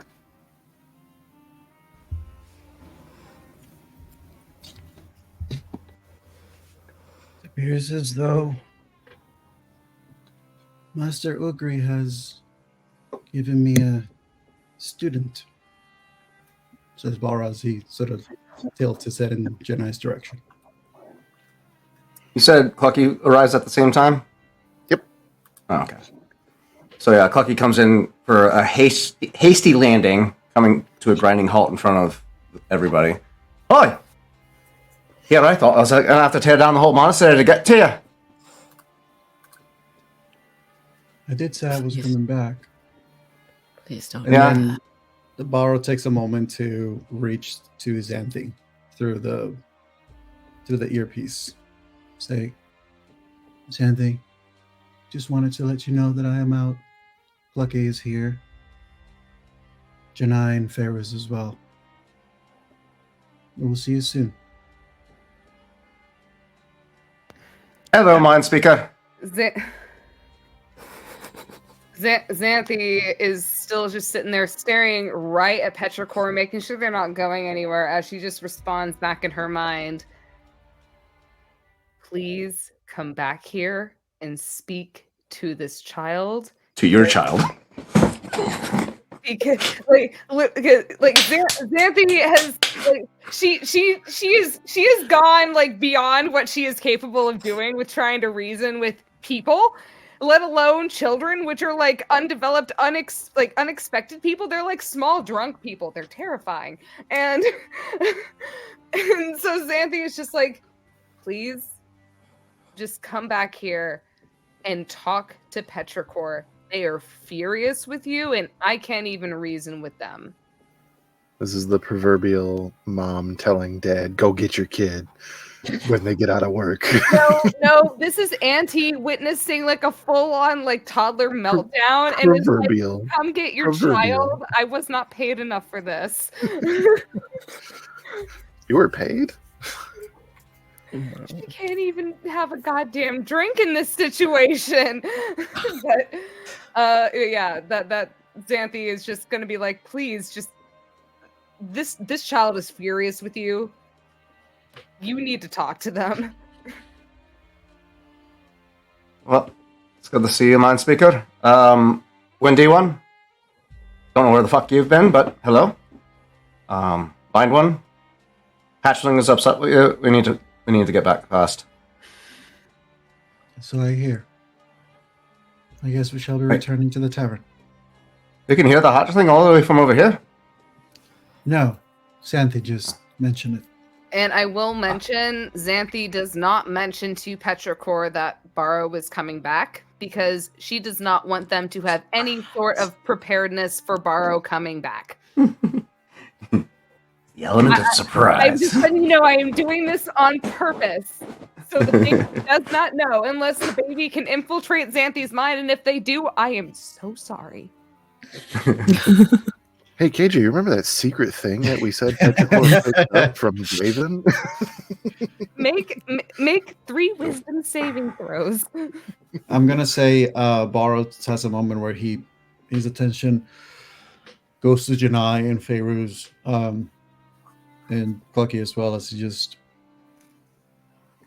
Janai, I'm sure you have things to say about the most recent developments, and I promise you I will answer whatever questions you may have. For now, I am needed elsewhere. We must go where the wind moves us. Look, he starts flapping his wings. Borrow just gives a slight, like a slight nod, and then just starts walking away. See, I mean, the wind. I blew the wind on the blind one, and he started to move. And see, you get the idea. God. Maybe I should be a monk. I would pay to see that. You have the strength to do well in some degrees. I am pretty strong. So that means I'm a monk? No.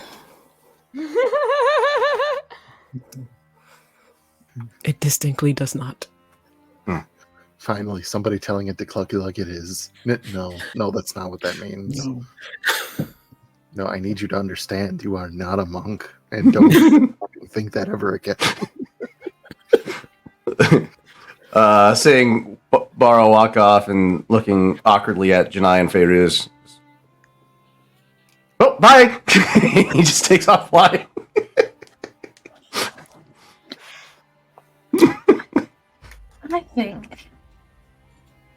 I do think you would make quite a monk.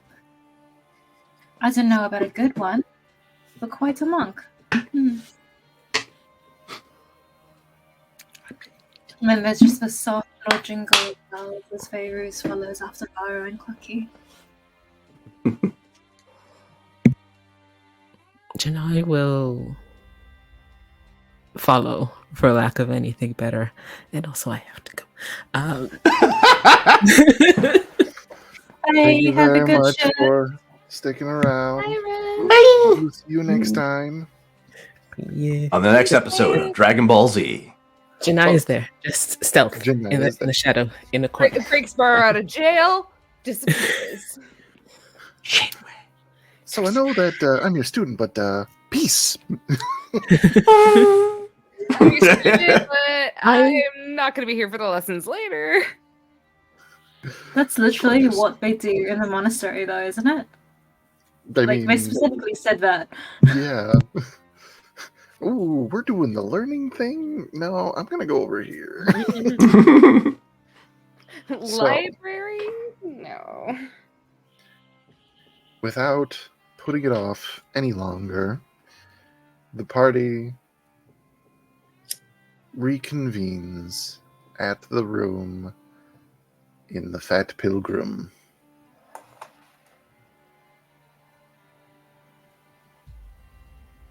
Once Barrow enters the room, Xanthi is actually going to stand up. She's going to step outside and just give herself some alone time.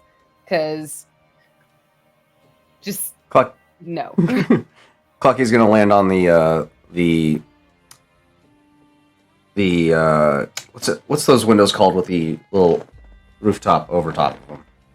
Gutter? Shit. Not gutters. So you know windows that's like on houses that have their own little roof built over them, kind of thing. Like Patios, windowsills, shingles. Fuck it. window We're just gonna situation. something. The I window don't know.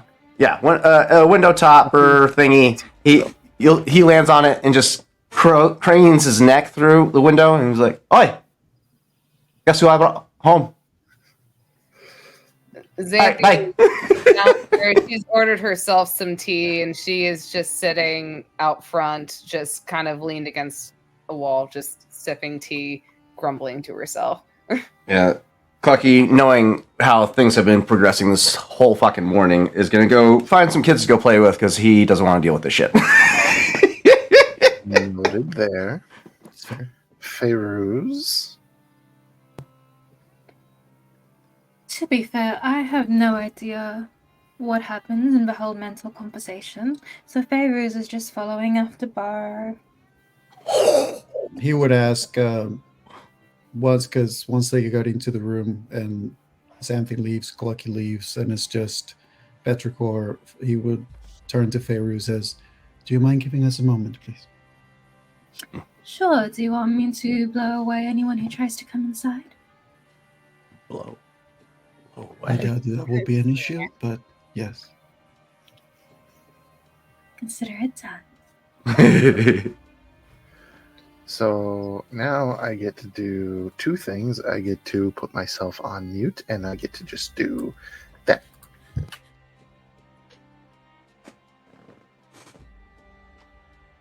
Once the door closes, where is Petrichor? Or Other than is frozen? in, I'm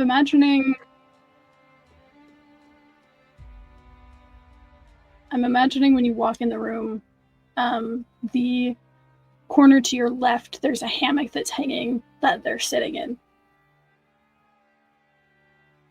Borrow just goes and sits in front of the hammock.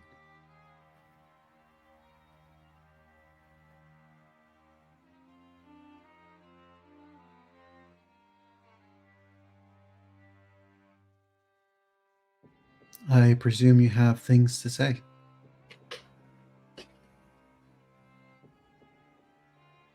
Do you have anything to say?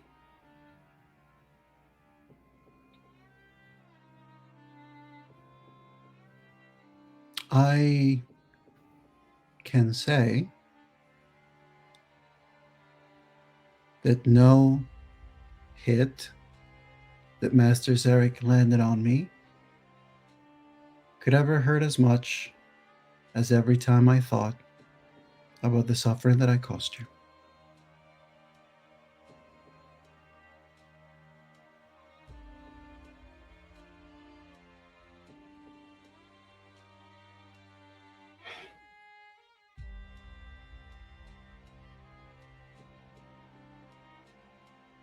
What were you thinking?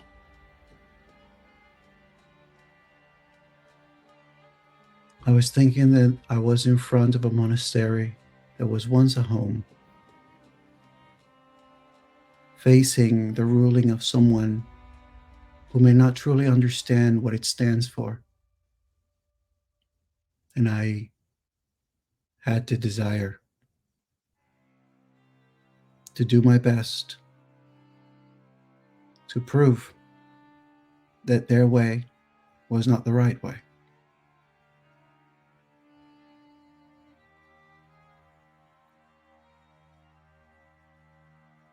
Do you want to know what I saw? Tell me.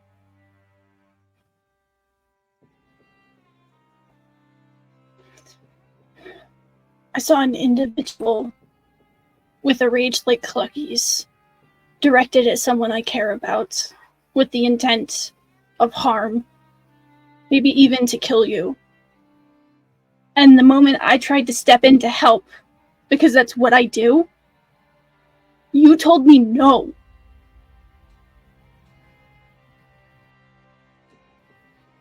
Sure, you might have had your reasons, and there might have been some smart, wise choice behind it, and a reasoning that I don't understand. I get that.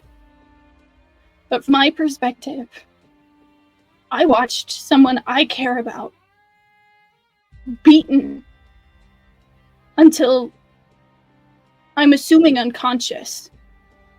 But I don't know. You could have been dying for all I know. And you didn't do anything. You didn't fight back. You just let it happen.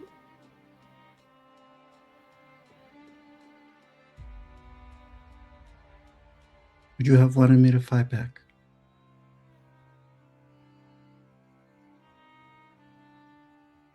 I don't know. But that wasn't the worst part. The worst part was that you wouldn't let me help. I wasn't allowed to do anything. I understand that things that you do, that's your whole thing. But try to think of it from my perspective. I don't know what you're thinking. I don't know what your intentions are. I don't understand the plans and the ways that your mind works. So from my perspective, I'm watching you get beat to death. And you're telling me not to do anything about it.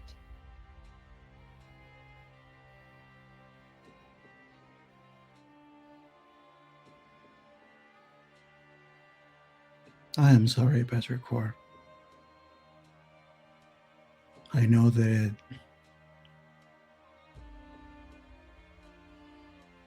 choices cannot always be agreed. And very often, someone's choice may be painful to others. I know that you cannot fully understand how I think, just as I cannot fully understand how you think. And I wish that I could say that every single decision and every single choice either of one of us will make will always be understood right away.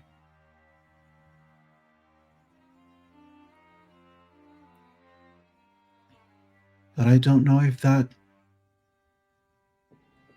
can be promised. And so I suppose the question is, how can we learn to trust each other so that even in the hardest of choices,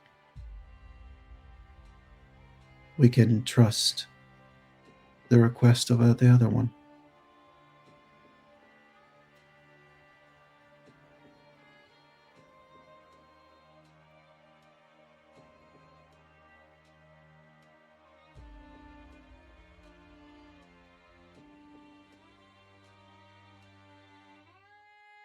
I can do not understanding things in the moment.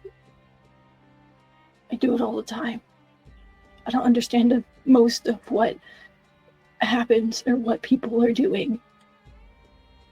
I'm used to that. But it's when the choices you're making look like they're gonna get you killed that I can't. I can't deal with that part. I watched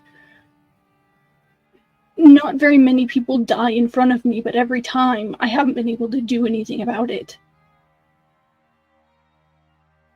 I can't do it again. I can't.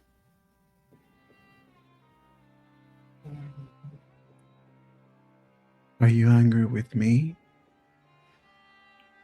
Or are you angry with mortality?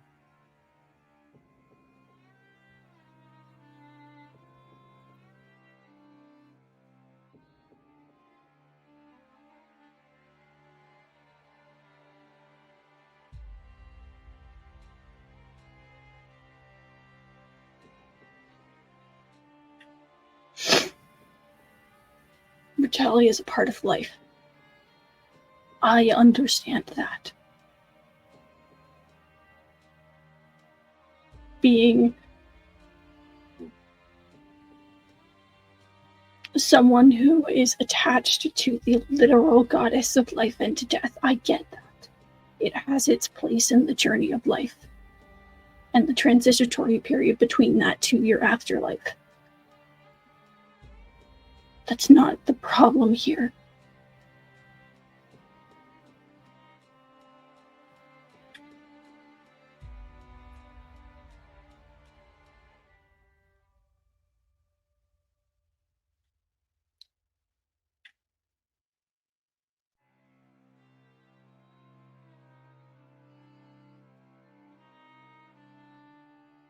What would you have me do, Petrichor?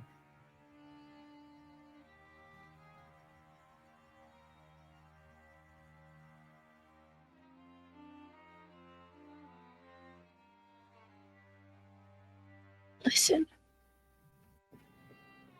Not to the wind, but to those around you when they're trying to communicate with you the way that they know how to. Try to learn how to communicate back without being cryptic. Because sometimes it's not as helpful as you think it is. Lesson trying to be taught or not. Sometimes it does more damage than good.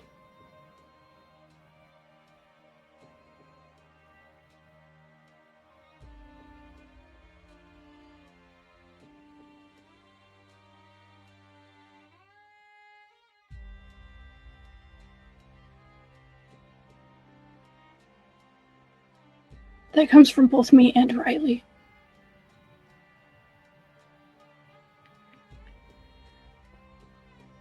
So, when I asked you to stand back, what prevented you from listening to me?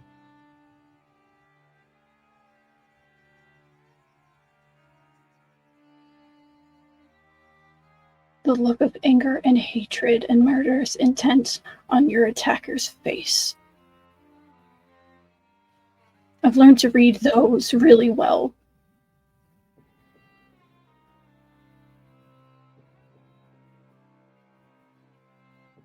So you were listening to them.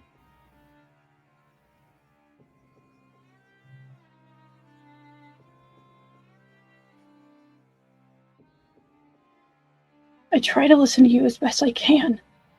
Because, granted, for the most time, it comes out to be useful, and it comes out to have a good turnout. But every once in a great while, sometimes whatever lesson you're trying to teach is interrupted by a more imminent danger that pushes such a conflict in me that I don't know what to do. And that's when I let my instincts take over instead. Because saving your life and making sure that you're still here tomorrow is more important than whatever anger or emotions you might hold against me because of whatever actions I have.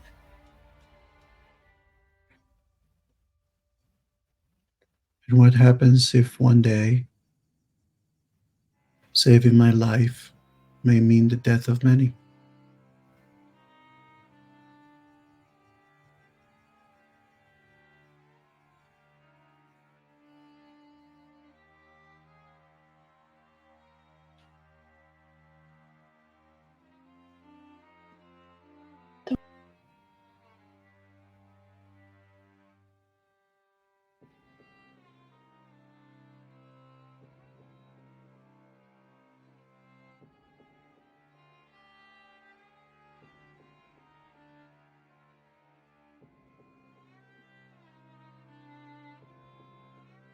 I don't know if you said something, KJ, but if you did, I didn't hear. They just softly, don't ask me that. If our lives were different, I wouldn't. And you don't have to answer now. And you have my word that I will try my best to communicate better with you. But even if the path that I walk is not your own, even if you do not fully understand it, I hope that you can respect it, even in the difficult times. It is a hard task, I know. Whoever said that I didn't? What did you say?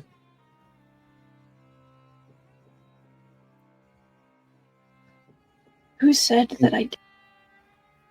Oh, sorry.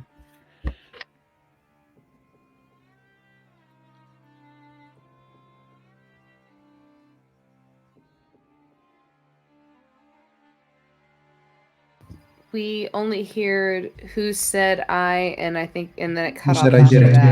that. Who said I didn't? I didn't respect. Okay.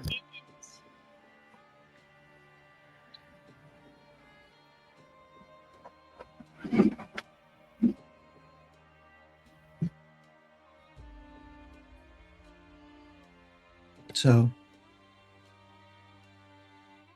where do we go from here?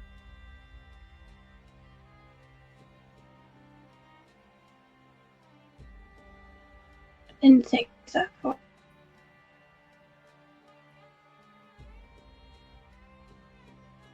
Are you hungry?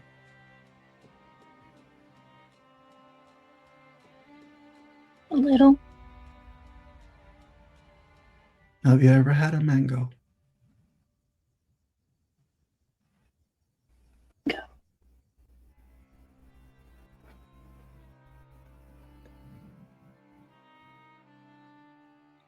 Would you like to try one? What's a mango? Oh, it's a fruit. It grows in trees. It starts often green, if I remember correctly. And then when they are ripe, they often tend to take a pinkish orange look. You can peel them in the inside. They have a big seed. And recently I discovered that apparently the ones in this dimension are quite tasty. Now, don't know where there may be a mango tree nearby, but I was hoping with your assistance, perhaps we could find one to collect a few for the road.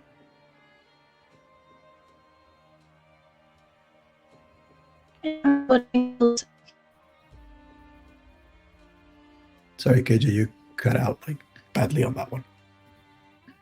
Come back. I traded to my house.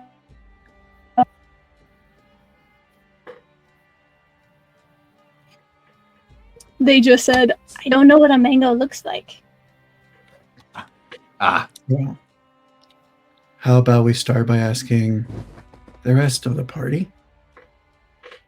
And maybe we go from there.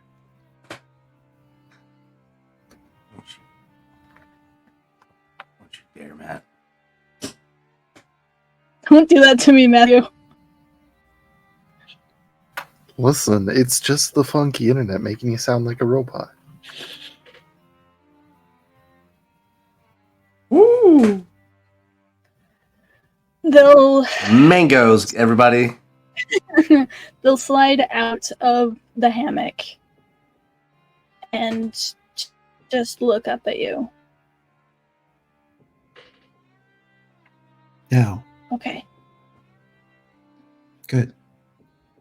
And if you have any questions about anything of, well, what I do and why I do what I do, you can ask, and I will try my best to answer more concisely.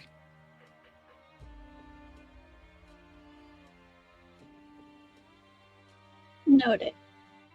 And they'll just, a little unexpectedly, with this speed, just hug around your waist. He takes the hug, slightly surprised but pleased, and he actually leans low to make sure that he can actually wrap both his arms around you. And he whispers, I told you I'd come back. And then he just crouches fully, turning his face in your direction. Now, I don't know how things were in my absence, but something tells me Xanthi could use one of these too.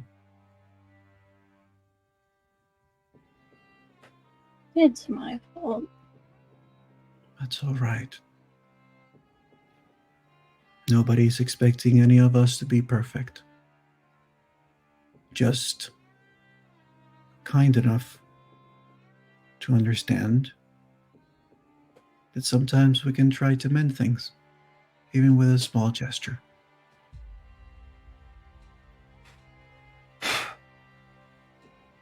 And he stands up, Okay. walks to the door, opens it, and then sort of nudges with his head in the exit direction for you to go first. They'll trail up, and before taking the lead, they'll grab your pointer finger to pull you along with them. Pull my finger. Read the room. With the conclusion of this much-needed talk, I will point out that, especially to Barrow, as you exit the room, Feyruz is not there.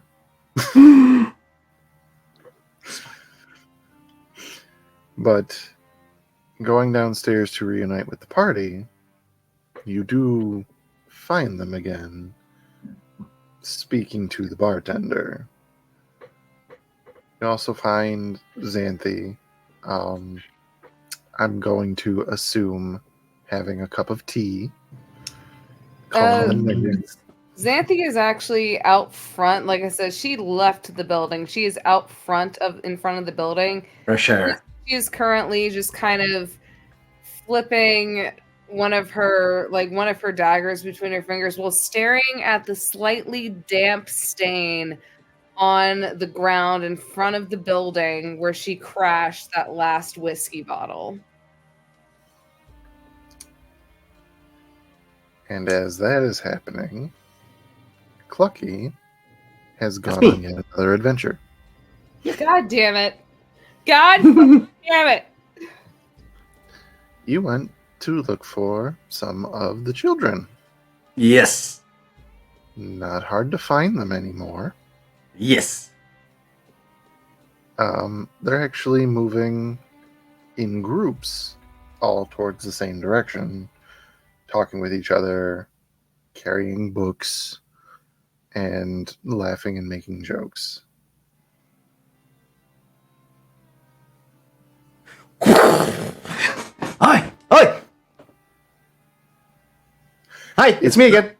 It's not just Aarakocra children. There are several races here, but there are Aarakocra children here that look excited to see you and, kind of jump up and down and come over and give you a hug.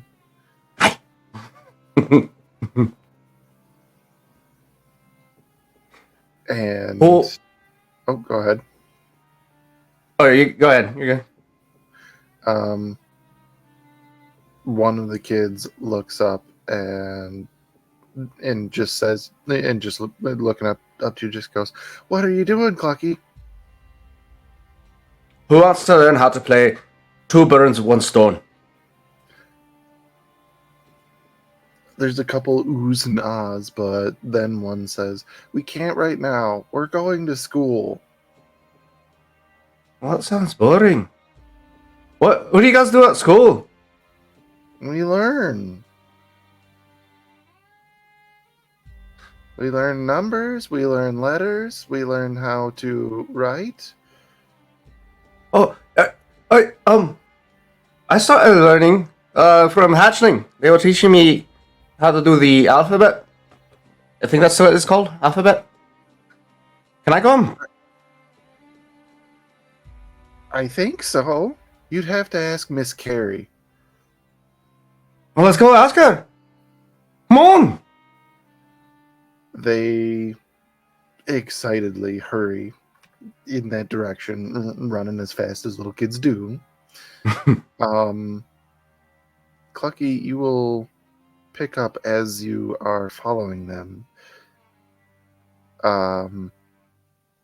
They're heading towards the singing that you heard earlier.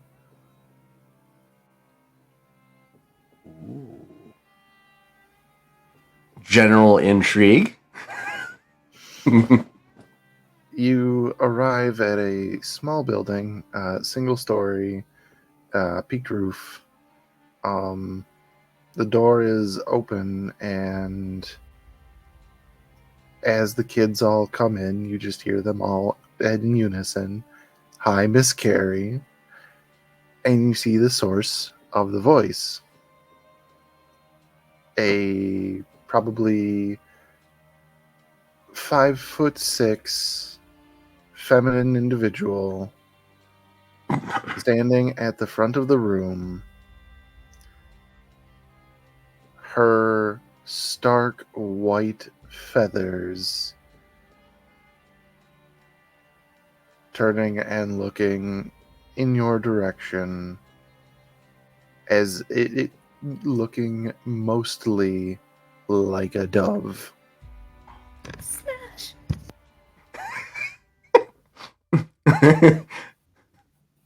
Children, who have you brought here today? And we'll get the answer to that in about 10 minutes. Sir! Sir! Before my existence is cursed anymore, we'll see you guys in a moment.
And welcome back, everyone, to Dimensional Dial of Dr. Diago, as presented by To Be Diced Adventures. That's all of us. And we absolutely love putting on all of our intense roleplay shenaniganry that we have prepared for you all this evening. And by prepared, I mean some of us rehearsed for a week straight on things that they wanted to say to people, and then we improv'd it all together. So that's stuff that we do several nights a week. We have Wednesday nights, the Dimensional Dial of Dr. Diago. Thursday nights, Tales of Varden, Quest for the Amber Paragon. Tuesday nights, Star Wars, Edge of the Empire. And soon, there will be a Sunday where we will conclude Season 2 of Frontiers of Eberron with our season finale. And you will be able to find it all here on this wonderful Twitch chat, all on the YouTubes, and you will find things that we all do on other social medias, being TikTok, Instagram, and all that wonderful jazz. But in the meantime, let us dive back into the scene that we had set forth.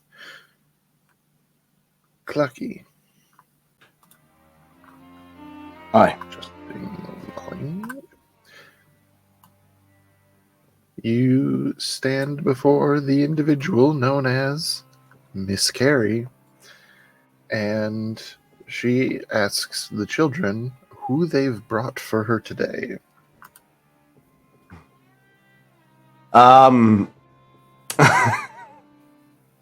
swear to God, made the Clucky in this moment is like feeling extremely flustered, and it is visibly shown as his neck feathers begin to furl up, and he kind of retreats into himself. My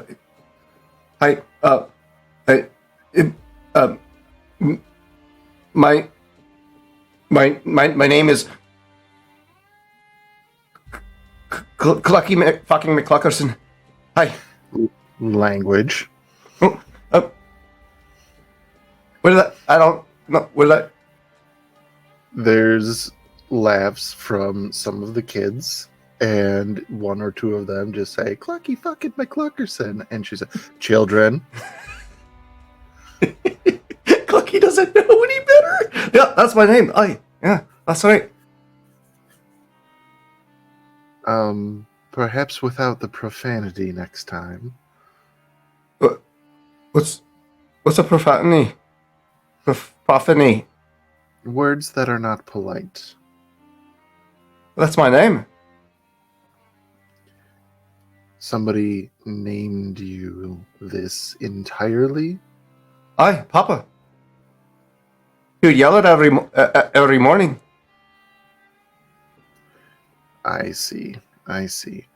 Perhaps in a more formal setting, you can shorten it to Clucky McCluckerson, it was? Yeah. I mean, sometimes yeah, alright, I could, yeah. He's like so visibly shaken right now, like, I don't... Very well. Clucky McCluckerson. We're learning our alphabet today. Would you like to join us? Oh, I know a few letters. My big little sister, Hatchling, taught me some. Can I show you? Absolutely, sure. Why not? Come right up, and there is an easel that has a scroll rigged up to just kind of unroll the paper. I'm gonna roll an intelligence check, just a flat intelligence check, to see if he can retain any of what he learned. Oh, that's not too bad. That's a 9. Don't mind me. That's not too bad. That's a 9. I honestly. 10 plus It was a 10 on the die, a -1 intelligence. Yeah. So he gets like the first 9 letters that he remembers. None of them know what they ladies are. and gentlemen, bear with me as I am going to be shopping around for some music that is a little less intense. But as that happens, with a 9, what are you trying to do? He's writing. He's sounding it out as he's writing it. Like A, B. Wait, that's back. Is that upside down? Hey, no. B.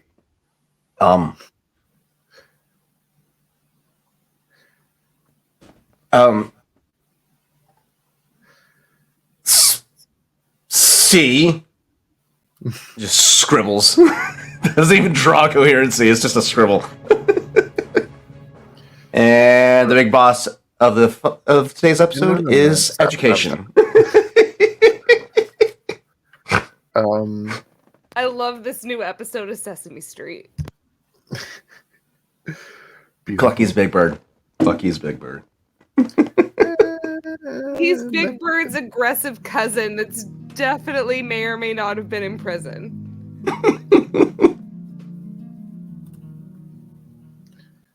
So, as you start doing this, we just gotta adjust the volume. There we go. With everything that you're doing, there are some snickers of laughter from the class. And after He's writing all American English. You are writing in English, and they have no idea what you're doing. So Miss Carrie just kind of looks and goes, well, these are some unique letters indeed, but I don't think that they're the ones that you're saying, so we're going to start at the beginning. Take a seat, and these are children-sized seats. Perched into a tiny little seat with his massive frame, just like. So Miss Carrie starts writing the common alphabet on the paper or on the easel, and begins trying to go over it with everybody, laying out some paper and drawing instruments for everybody, including Clucky, so that everybody can follow along. Tarzan, I would like for you to make 3 consecutive intelligence checks. Oh boy. Here we go. That's a 6 minus 1 for a 5. Okay. That's a nat 1 for a -1. That would be a 0. 0. Negative 0. Clucky's struggling here. And then the third one's going to be a 16 minus 1, 15. Not too bad on the final one. All right. You are struggling all day with this. It's, you know that Riley wouldn't have lied to you, so it's taking a second for you to go, like, they're saying this is A, but I know this is A. Why is it different? And eventually, halfway through the day, one of the other children just says, maybe you're writing another language. Maybe you're writing in another language. No, I'm writing in common.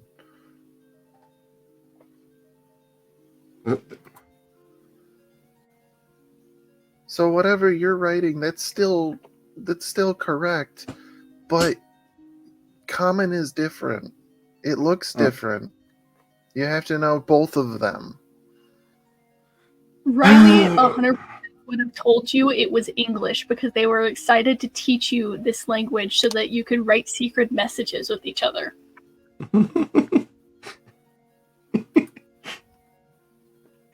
This is like what he's got written down so far. It's just a broken A, backwards B, scribbled That's just a C. D.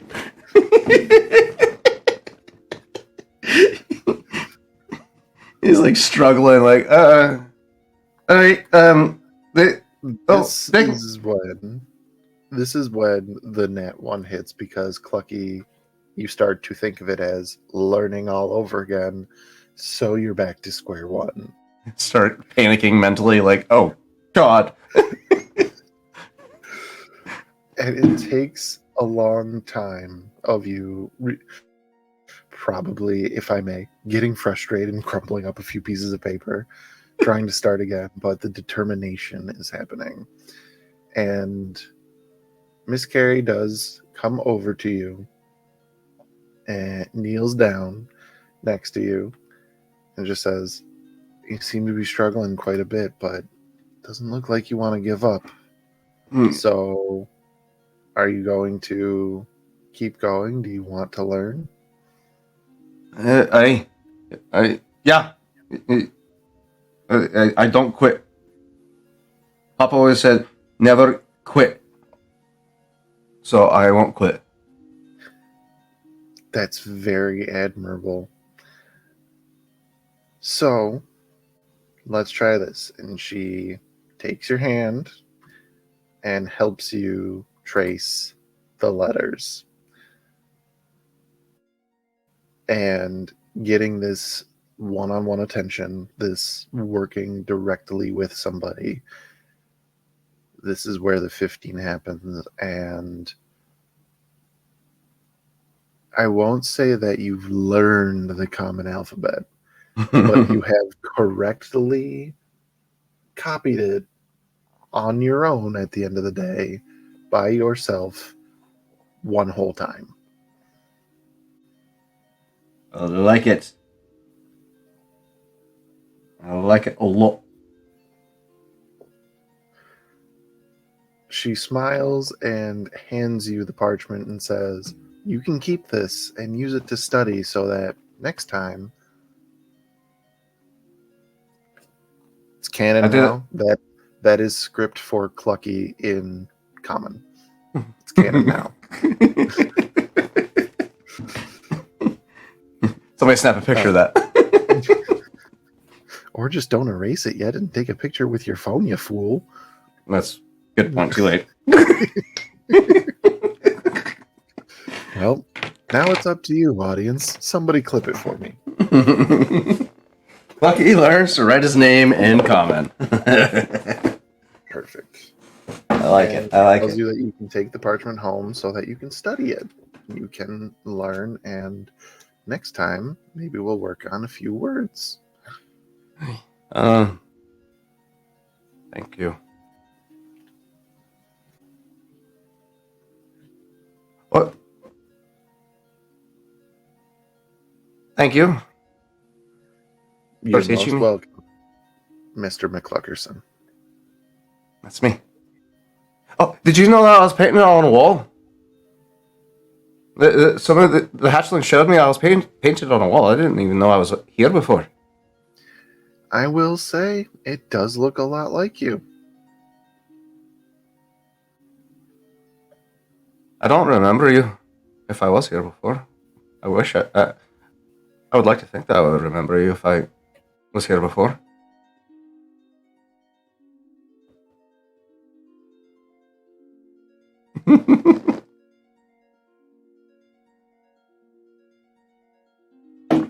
Hey, Miss Card.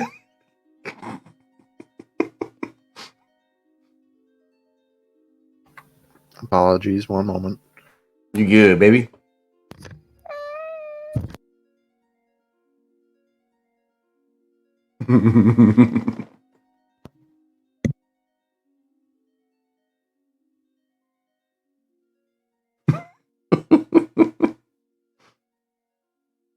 Love in the chat. Love in the chat.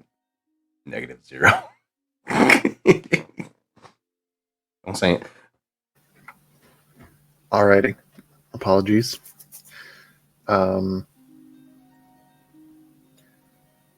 So with that, with what you said, she replies, "It's been here for a very long time. The entire time that I've been here, I remember it being there, but I haven't seen you before. Where'd you come from?"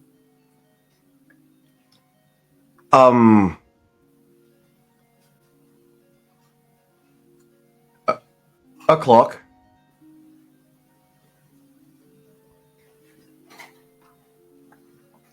And what is a clock? I don't know. That's what a dial. A dial? Aye. Okay. That's what they call it. It's Like a sundial? It kind of looks like one, aye. But it takes us places. All right. Got you. Or, she wouldn't say that. All right, I understand. So, where has it taken you?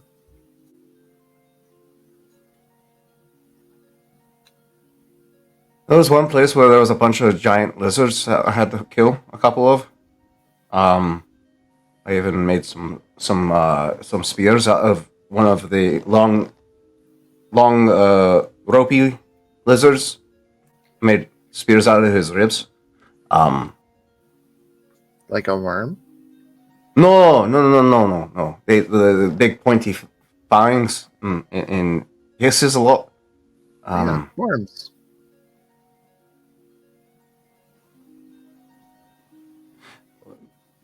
Worms are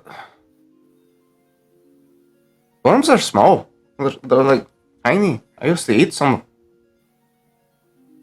No, worms are really big and have very big teeth, and they're usually purple.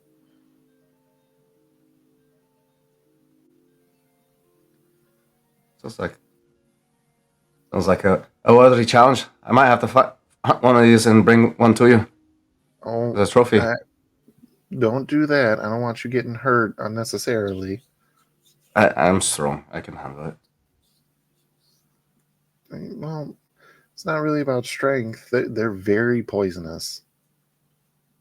Or venomous. Which one is it? Papa always said, if it makes you sick, it's poisonous.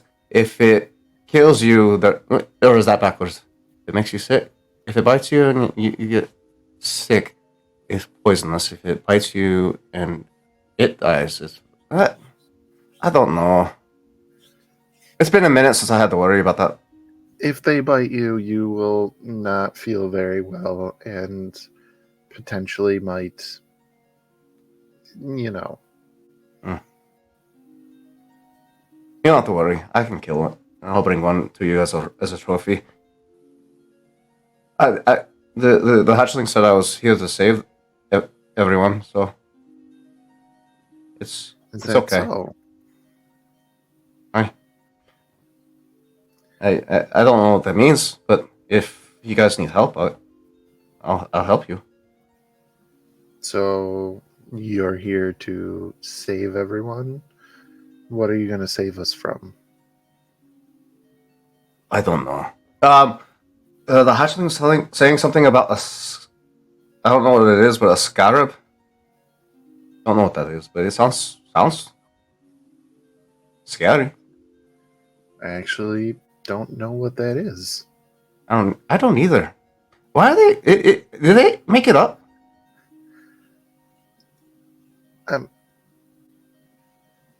Clucky, are you just saying you don't know what things are because I say that I don't know what things are? No. She begins laughing and says, "You're quite cute, I'll have you know." Thank you. I've only seen 4 seasons: 4 summers, 4 winters, 4 springs, 4 autumns. There we go. I almost forgot that one. I've only seen 8.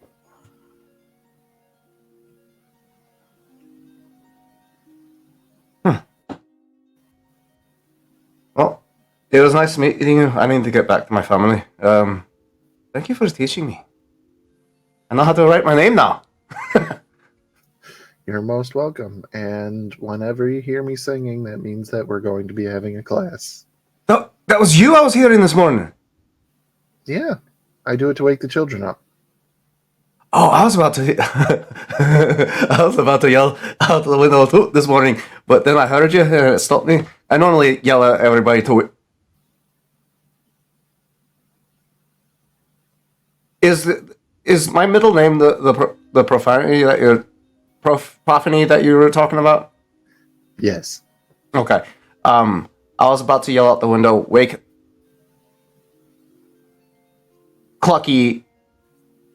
the Clucky up. And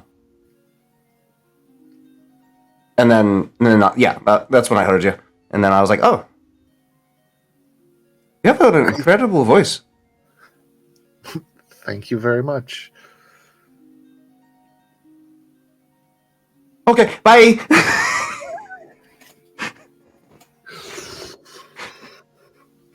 And he, much like, the very young first crush, end of conversation, speeds off as fast as he can into the distance, a trail of dust behind him.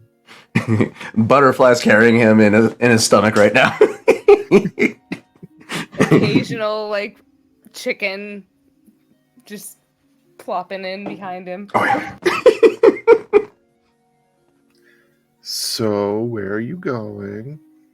Back to the house at this point. Because he's got to brag about his learning school lesson to the family and show us his name that he wrote. By all means, brag away. Just comes barreling in through the window of the room that wait, no, the front door. He would have gone through the front door. Probably blew past Xanthi and maybe grab them. Oh, I gotta show you something.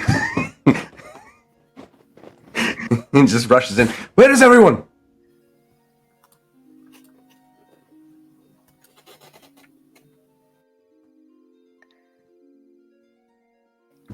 Last I checked, everyone was eating. What is everybody doing in response? So, Clucky, did you try to drag Xanthi into the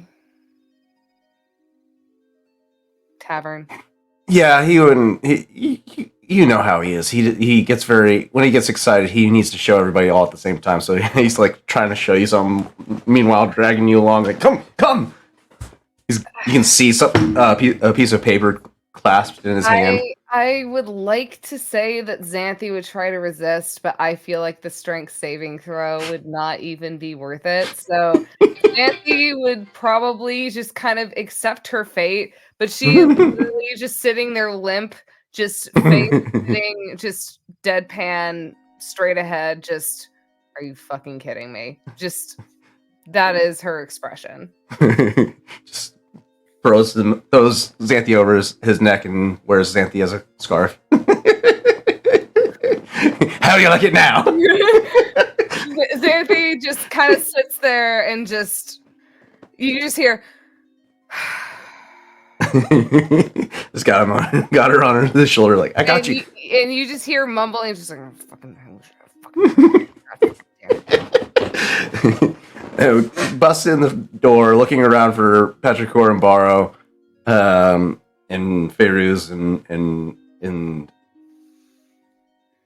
Janai. There we go. I almost forgot. I'm using their actual names instead of the names that he normally uses. And just runs straight up to Barrow and holds the piece of paper in his face. Oi, look what I wrote! As soon as Clucky stops, Xanthi is slowly slithering off of him. Crawling away. Just holding it up to everybody's face. Like point blank in Barrow's face, like maybe if I hold it up really close he'll be able to see. You're muted. Barrow, without missing a beat, just kind of goes, very good, Clucky. And then it's just a moment where just leans toward Petrichor, like, what did he write? It's just his name, right? Yeah. Is it legible that it's his name? It's in chicken scratch, but yeah. Wow. I see what you did there. As Cookie's like quickly moving it from person to person, not actually giving anybody time to sit and read it, Petricor's just like trying the best they can and just kind of whispers back up, I think he wrote a word in common correctly. That's good. I got lessons. I went to school with the other hatchlings, and the beautiful Miss Beautiful Face. She taught me how to write my name. May I roll a What history school? check to see whether Pharaohs would know exactly who he's talking about? Everybody she- in Oasia knows who Miss Carey is. Oh. The schoolhouse teacher, the beautiful dove who's about a year tall. Yeah, Miss Beautiful Face. Yeah. Oh. What school? It's a school. I don't know. It's a building with a bunch of people in it, and books and parchment. I got that. In some places, schools are places of learning. Many I learned how times, to children write my will name. be sent to schools in some areas, and they get to learn there with others. Riley didn't have school. It seems, from the looks of where she came from, it may have been hard to have a place like that with such struggle. There was no school near where I lived. I don't have a school either. I had a farm. Like, E-I-E-O. Sorry.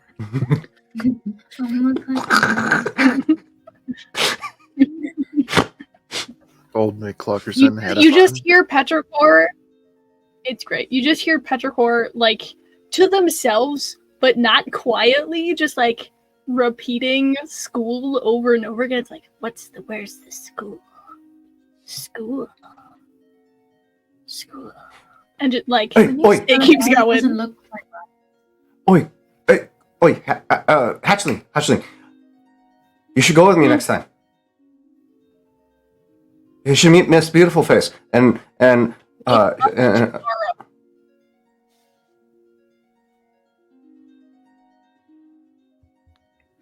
What do you say? Petrichor, as he's like, actually, you should come with me next time. We'll just kind of like look up at you. Bar just has a moment of, it could be interesting. I learned how to write my name. You can learn more stuff too. I mean, can we? Do we have time? Yeah. I think we have been rushing for quite some time. Unless our friend Feyruz and Janai feel as though we need to depart right away. Perhaps we can take a little time. Replenish, recharge. we can spare a few days to prepare for the journey. I will be perfectly honest with you in saying this is probably the most comfortable we're going to be for quite some time. Enjoy it. In a way, it's in the Petrichor desert. starts like vibrating. Clucky's on the same frequency. Baro does have a moment where he They're all goes, just shuddering. do you still have your... Oh, and we'll ruffle in one of the pouches to take it out and put it back on. just in case. It'll be fine. It'll be Clucky and me. We'll be great. The two of us together, we can take down the whole mountain. Yeah.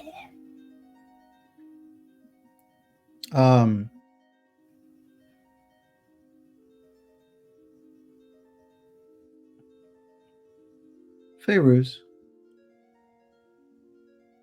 are you? Do you know what mangoes are? Yes, of course. Yeah, mangoes. We're looking for mangoes. Oh. I don't know what a mango is. Would I We know have a- whether mangoes are sold anywhere around this area, the DM, or are they foraged somewhere? Baro would They probably are- actually add that if we're trying to see if we can find a mango tree nearby. I will say, Xanthi is going to stand up, and she is going to step back outside after being dragged in by Clucky. And again, just sit back outside the tavern. Baro will give a slight squeeze to Bedrick's hand. So, Feyruz would know what mangoes are. Probably would have had a mango or two, but generally they're not kept in the stock because they are generally picked up pretty far away from Oasia. So, unfortunately, while they are quite delicious, we don't often have them in this area. It's not a very common find. The place where they do grow is some distance away, you see. And as you, well, no, beg your pardon, as some of you can see, areas where crops tend to flourish are few and far between in this world. Very well. Petrichor kind of pulls on Baro's hands a little bit and says, "You promised mangoes." I suppose we'll just have to go to the market. We can try. Worth a shot.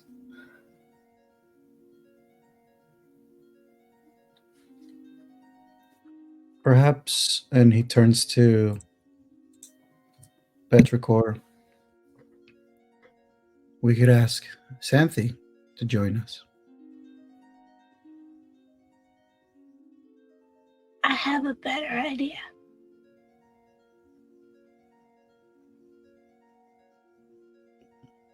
Or just sort of nods encouragingly. Well, she's close by. I don't want her to know. Very well.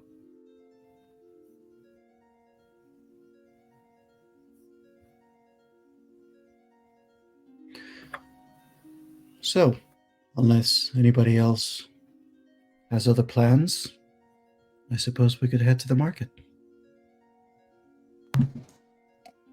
Ferris has no objections because she's now 10 silver pieces richer ever since she bartered with the barkeep and has now been depleted of, how many was it? 5 of her vials of colored liquid. Perfect. She's got small spending money now. Perfect. So, we head to the market. Somebody looking for mangoes can roll an investigation check. Perception check. Ooh. 15. 21. Perception? What's my perception? Lucky doesn't know what he's looking for, but So 14, only looking through smell.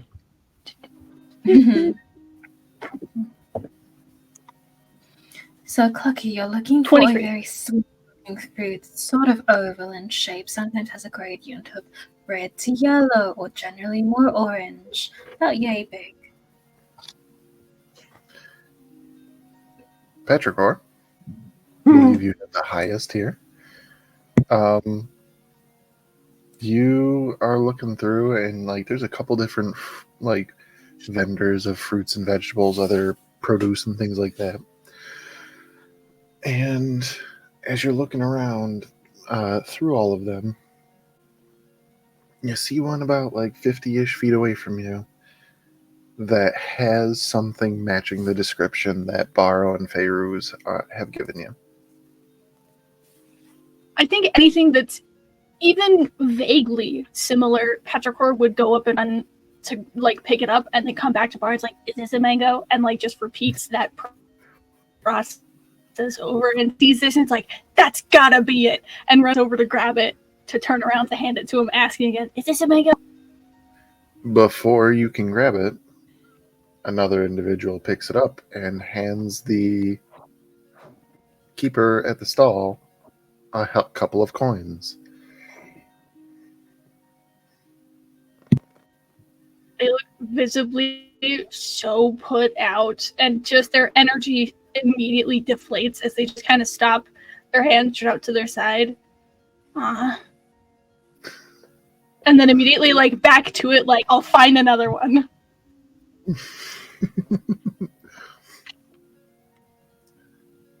Looking around, you don't see another one.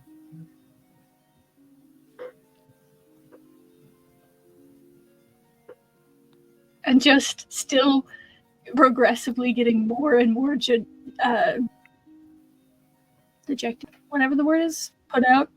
Their energy drops so like drastically so quickly as they're just not finding another one, and kind of like waddle back over to Barrow, disappointed. What is it? No luck? I think I found one, but somebody else got it. I can go get it. No, Clucky. No, they paid for it. They got there first. Who was it? We'll just vaguely point in direction the person walked. 100%. Yeah. It'll be a individual that a wood elf individual, masculine, probably presenting as in a humanoid, like teenager. I could take him. No, Clucky. Barrow is actually going to approach this individual and just call, "Excuse me. May I have a word?" Sure. Apologies for disturbing, but it appears as though you may have procured the last mango in the area. Yeah, they don't come around too often. I'm lucky that I got one. I suppose I will try my luck asking if you would be willing to part with it.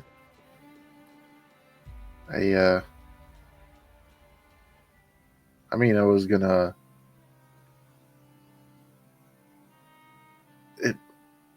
Yeah, they don't come around too often, but it's. I did pay for it. Bucky leans over into the ear of Petrichor. Oh, he's going for the element of surprise. All right. Barrow. It's kind of like going to stand back up, pulls your feathers back down. Like whatever the red dangle that Roosters has, like pulls on that gently, just bringing you back down. No. And lets you go. Clucky. Yeah. Barrow sort of turns his body slightly and gestures in Petrichor's direction. I had mentioned to them that they would be able to try their first mango. They've never had one. We're not from here, you see. And as after we depart, I do not know when will be the next time we'll have one. I know it's much to ask for such a prized fruit, but I'd be willing to negotiate. Says the monk that has no coin because he gave everything to Xanthi. So they kind of think a little bit, and he goes, "I mean, I bought this one for 2 gold pieces." Lucky just holds out a satchel. It's full of 69 gold coins.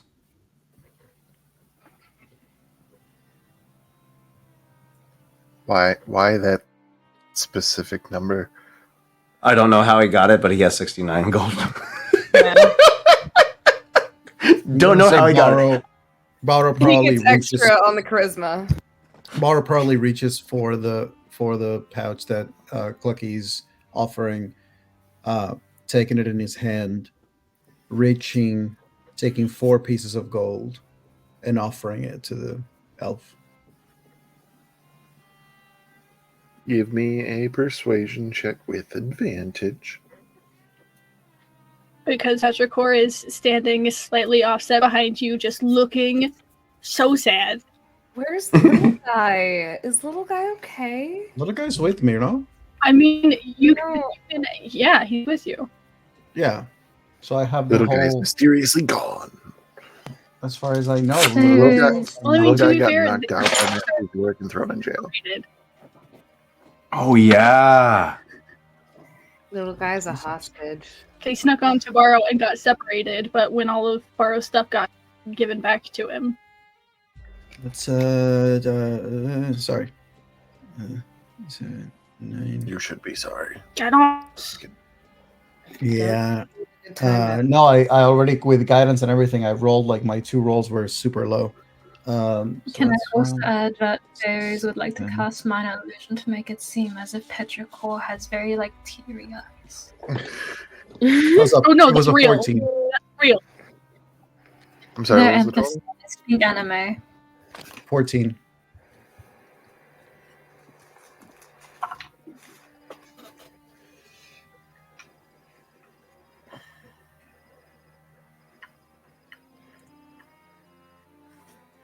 I'm really sorry, mate. See, I was gonna share it with my kid brothers. It's, not a big. We don't really get something like this every now and then. Just give him the whole bag. I understand. It's okay, Barrow. How about a wager? Come again? A wager. On what?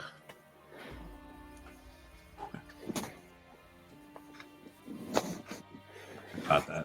I will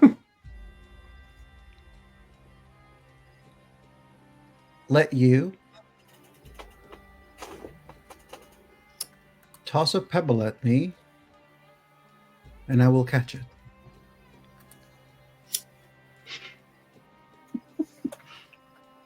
It's rigged. He just kind of like thinks for a moment and goes, I mean, I mean, that's hardly a challenge. Look at his scrawny arms. At least let me throw it at you.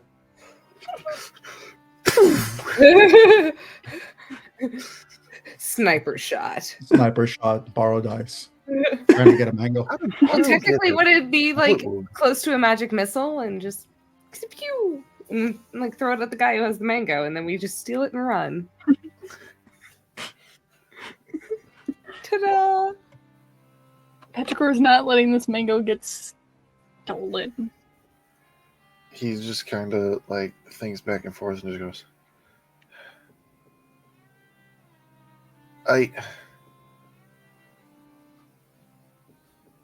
listen, this just seems like a lot, and like, yeah, this is a big treat, but you seem to want it an awful lot, and I guess I can get something else to share with my brothers for 4 gold, so or whatever. Here, just whatever. I don't want to get involved in throwing rocks at blind folk and whatever that Aarakocra over there has in store. Wait, what did you call me? Clucky. Eric Okra? What? I don't know that word. Everyone keeps throwing that word at me. That's what you are. Okay, Clucky, Arrowcra, bird people. That's what you are. Well, then just call me a bird for people. Some people find that offensive. It's a big word. I don't know. I'd be like you walking around calling me pointed ears. Borrow. Oh no. Borrow takes the mango. And then he gestures for Petrichor to come closer. And he says, Petrichor, the gentleman here was intending to share this mango with his younger siblings. And it appears as though now, after some deliberation, he's decided to part with it for 4 pieces of gold. I will let you choose.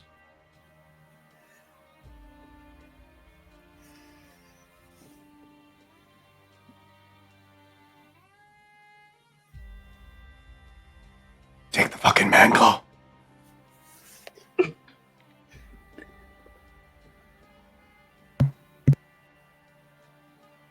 And we'll look up at the wood elf.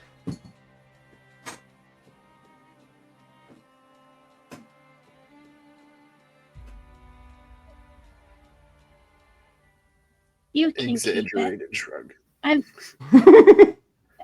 never had one, so I don't really know what it's like, but you have, and it seems to be special, and you're sharing it. So you can keep it. He has a moment where he kind of feels bad, like, yeah, that's a good reason to really want this mango. Then he just kind of lets us smile and he goes, all right. Well, I hope one comes in stock for you soon. Be seeing you. And turns and starts walking away. Oi. You mean me coins back? Lucky. He wouldn't have taken them. This was how this is going. Man, my shinies.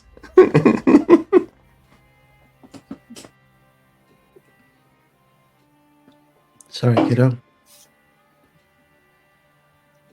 It's okay. I mean, I don't know what one tastes like, so I can't miss what I don't know, I guess. Well, Not that. On the upside, I know what they look like now, so when I do my morning routine, I can go and find you guys one. Maybe 2 or 3 or a whole tree. Where did Whichever. you get one, Borrow? Oh, Master Rugri brought one to me while I was resting in the monastery. That's what we'll call it. Why don't we go ask if he has any more? Something tells me that his answer would be, just be patient. You can't miss what you don't know, but you can miss the idea of what it could have been. You really wanted those mangoes, but you still made the selfless choice. Come. Aries is going to start walking towards Aslani. Come.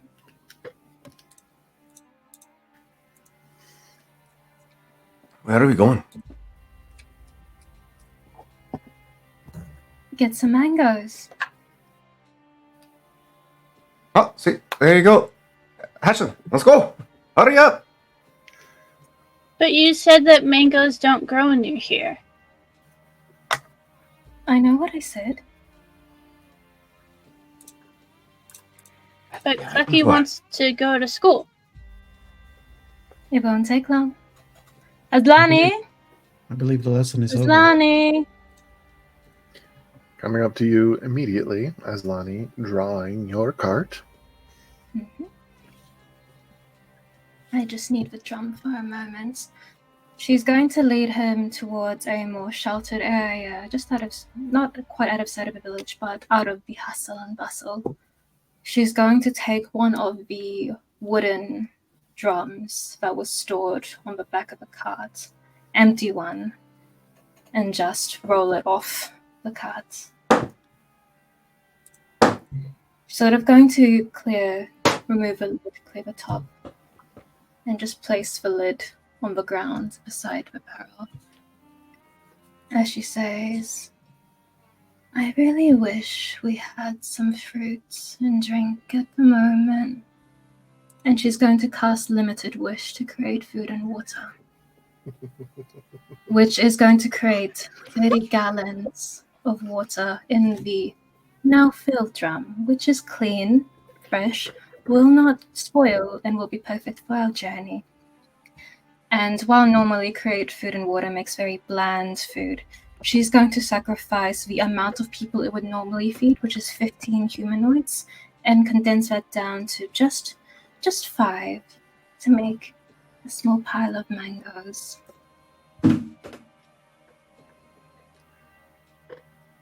As you ask this wish, and you can already feel the energy around you, you hear an intriguing request. But if it gets the artifact quicker, I can oblige. It will help us get to the artifact quicker as it gives us resources and motivation. Thank you, Saban. You're always so kind. Knowing whom he is, the containers that you have for this food and drink, against all odds, begin to fill themselves with sand. And after a few short moments, the sand trickles back down, revealing a full barrel of water and a whole bunch of mangoes.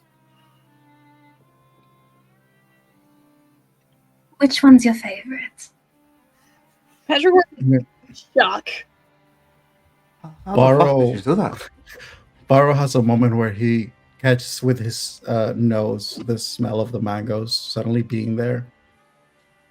And he just has a moment where he gently squeezes the Petricor's hand and he just says, see? Patience. Good things come to those who wait. Thank you, Feroz. You're welcome. She will scoop up maybe 3 or 4 of the mangoes with the intent to sell them all, because there's plenty to go around, and it would be a shame for them to spoil. Because the food will spoil, by the way. Please don't hesitate. It was literally just Petricor's just kind of like Petricor's like pulling absentmindedly at Barrow's hand, just like, I don't know what the good ones look like. What's the best one? Clucky's currently chomping on like 3 of them at the moment. Just like Barrow approaches the crate and and bringing Petricor along, and says, well, usually those who are more yellow and orange and tend to have a bit of a give when you hold them, that tends to indicate that they are ripe. The green ones, the harder they are, the greener they are, so that means that they are not ready. And so he's going to just put his hand on the crate, sort of try to sense the ones that are still available. Try to find the one that feels like the most perfect, like, state of ripeness, and take that one sort of give it a tug to peel a little bit of it, just to have a bit of a give already, and just hand it over to Petrichor. Petrichor will take it and just kind of be like bouncing a little bit, nods, and will continue to try to peel this thing. And it's so bad. It's so clear that Petrichor's never peeled any kind of fruit before, and it's just trying their best. I'm going to show you a trick. One moment. Using, she's going to get a wooden cup that she has among the cutlery and utensils she travels with. Slice one of the mangoes in half and sort of slide the interior of the mango against the exterior of the cup so that as the mango moves down, it separates from the skin and just leaves the seedless flesh behind. Try that.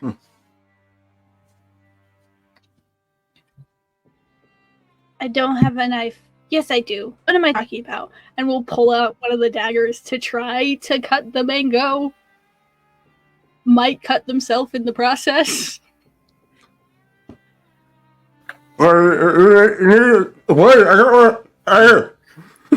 Clucky, just careful not to.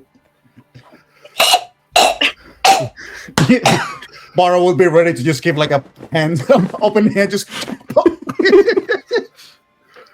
Oh, jeez. Y'all are too much. Gluttonous little shit. And Petrichor will eventually get to a point where they're able to eat some of it. And fun fact, I've also never had a mango before. Oh my god. I'm so sorry for you because I had that shit every single day as dessert for my breakfast when I was in Philippines. Damn, I'm sorry. Never had one. They go great in, Greek yogurt. Best mangoes I ever had were in the I know, Philippines. I know, like, the artificial taste of mango, but I've never had, like, an actual mango before.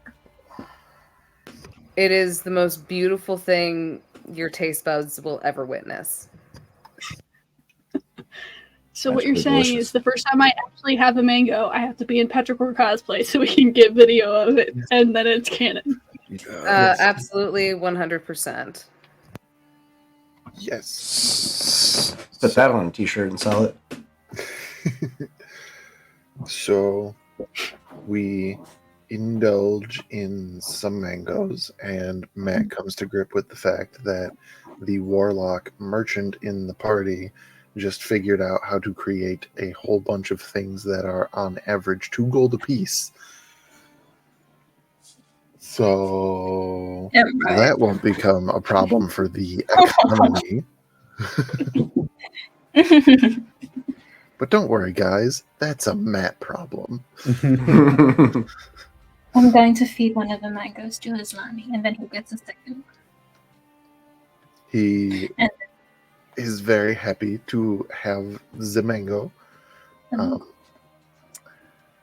right.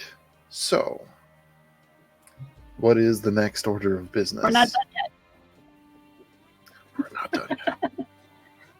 Petrichor will do their best to scavenge through the ever shrinking pile of mangoes as Clucky's just devouring to try to find the next best one that they can tell. And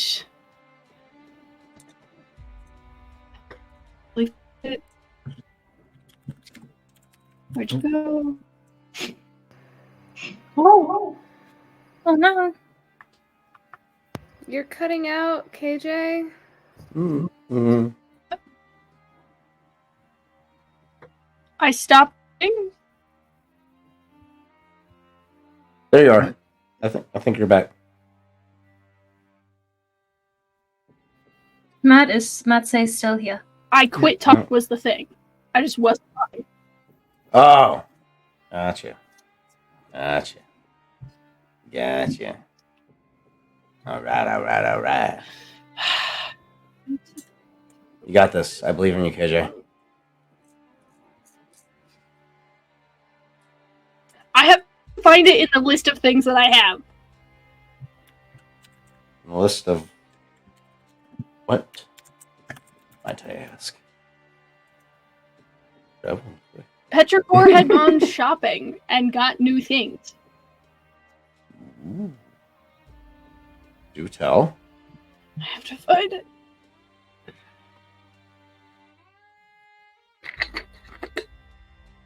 In other news, Bucky's at this point has consumed about 6 mangoes, as he's occasionally choked on 1 or 2 with Barrow by his side to give him the reassuring pat to get him to stop choking. Barrow's got physician's touch at the ready. Be like, if this is how I'm going to have to spend my key points today, chicken alive. So good. Clucky, when you're finished with your mangoes, Fabrice is just going to ask for the seeds.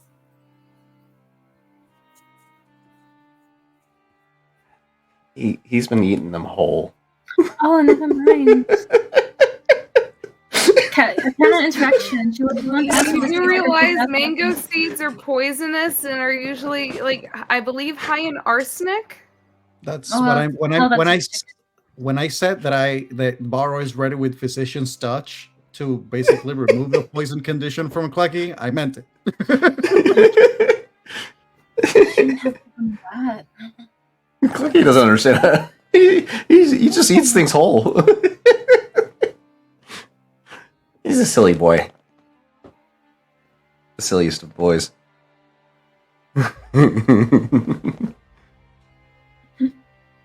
Roll for poison damage.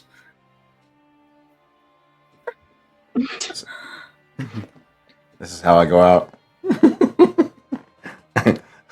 A battle It'll of be fine. intelligence. You have both a cleric and a monk there. It's fine. All of the challenges, and then the Clucky party ends just- up dying. Barrow being killed by Clucky through a pebble, and then Clucky dying because of poisoning of mangoes. See, I After all wouldn't of be this. surprised if it's not from the poisoning of the seeds. It's just he ends up choking on one of the seeds, and then one of us has to try to do the hind chick maneuver. And And then the Fun seed fact, flies that is off. outdated. Don't Here's do a the spoon. Heimlich. Do back blows. Just ricochets off the wall. Okay. Nails Barrow right in the. PSA with Dia. Love it. Okay. All right, you got Petrichor it. picks up 4 before all of the mangoes are gone. Finds the next best one. Picks it up. I waddles over to Barrow for reassurance that it's a good mango. Gives a nod. And then will waddle there actually is. We'll just waddling that direction. And as she's sitting, sipping her tea, blankly is staring or whatever, she's just in the front of the. they just kind of waddle. She's up. sitting in front of the inn, just And- leaning against the wall by the door.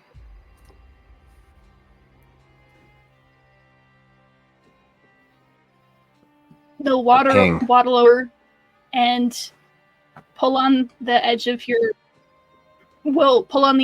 shirt, and with both hands, I brought you a mango.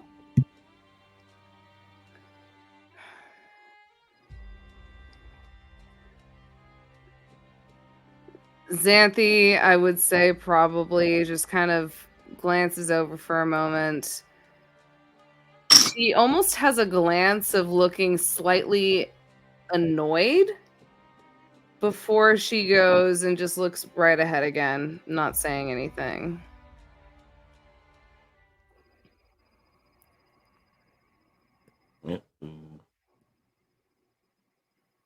Are you stand leaning or sitting and leaning?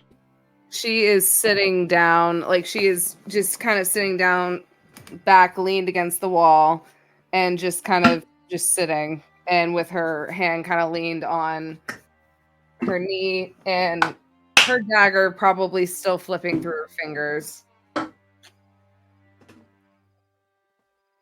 Petrichor will just pop down, crisscross applesauce next to you, mango sitting in their lap. I'm sorry.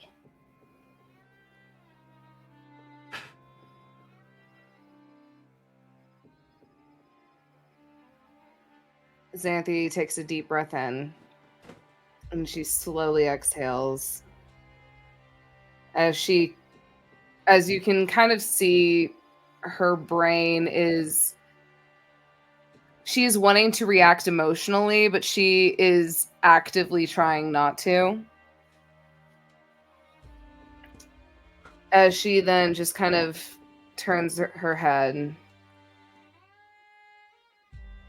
Look, I know I'm not Borrow. I know I am not always the voice of reason.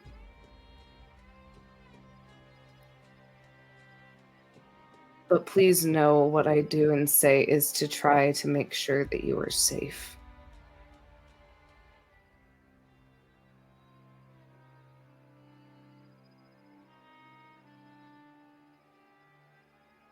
They look like...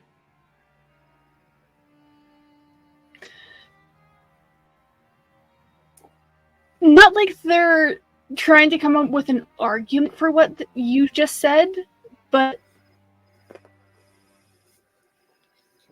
I don't even know how to describe it. Like, they just look like they're trying to piece together how to word this without being competitive or combatant with it. Before they just look down at the mayo and look back up at you.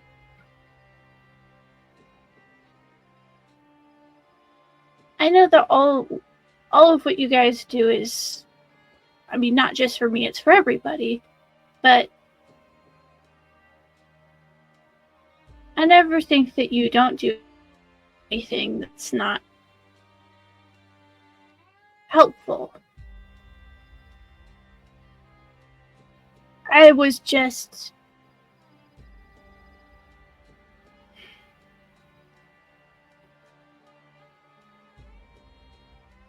I don't know how to describe it. It's never happened before. And I'm sorry that it got put on you.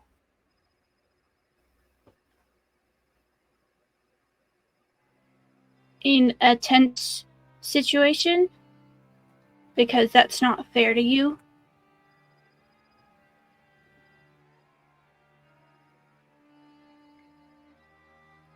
And we'll extend a tiny hand out. Can I? Gestures for your hand. Xanthi, upon watching Petrichor present and lay out how they themselves do not understand the emotions that they are processing, and how very much understanding how it is to take things out on other individuals, especially with not understanding how to process said new emotions. Xanthi is currently there are just tears streaming down her face as she just kind of very almost meekly just reaches out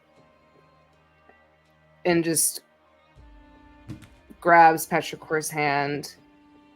And she just kind of sits there and mutters, I understand.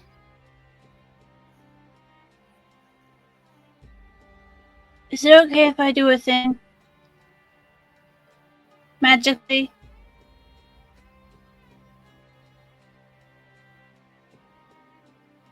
What is it? I've only done this one other time.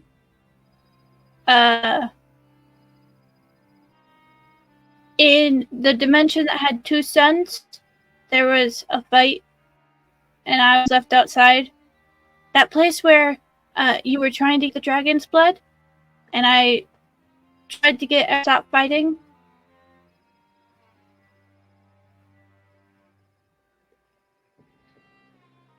Where Klecky quit being angry. Petrichor,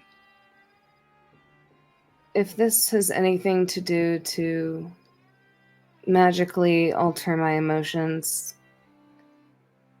I understand the sentiment of what you're trying to do, but listen, there's some situations where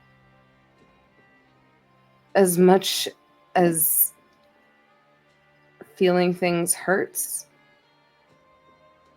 sometimes it's just best to feel them. I think this is just one of those moments. I'm not sure. That's not the intent. I'm not trying to mask what you're feeling.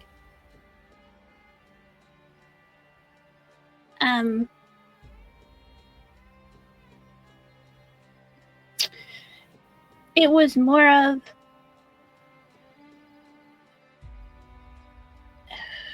how do I explain this? I don't know emotions. I don't know how they work. I don't know how to describe. You have cast Calm all I'm Emotions feeling. on Xanthi, I believe, as well. Because I believe you cast it on Clucky, and I Well, think while mechanically, yeah, it was a radius thing. While mechanically I might be trying to cast Calm Emotions, thematically what Petrichor is trying to do is, in a way, use Calm Emotions instead of negating a certain style of feeling, try to portray a certain kind of feeling.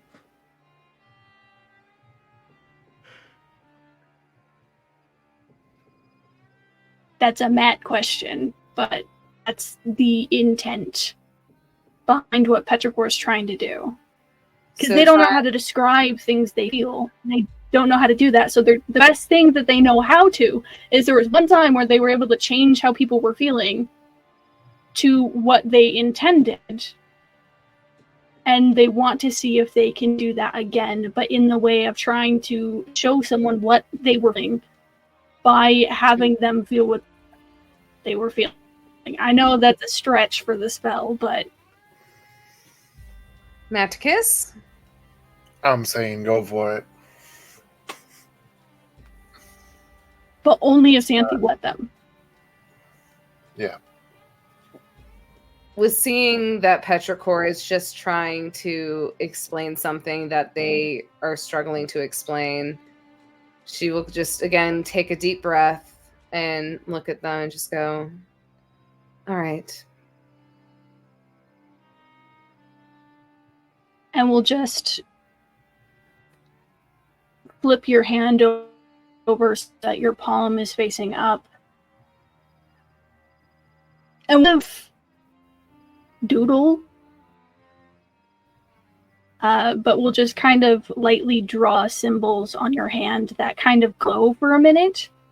And as they kind of fade and seem to sink into your skin, it's not super abrupt and it's not super strong to start with, but whatever emotions and feelings you're currently feeling start fading and shifting into what I described last session of that very almost void feeling that is very unique to Petrichor and Riley's existence. So you're talking like pure dissociation, numbness? Kind of, but with undertones of that fear and hints of betrayal and anger that are just lightly tinging the phrase of everything. Oh dear God, I am so sorry to do this. Highs or lows?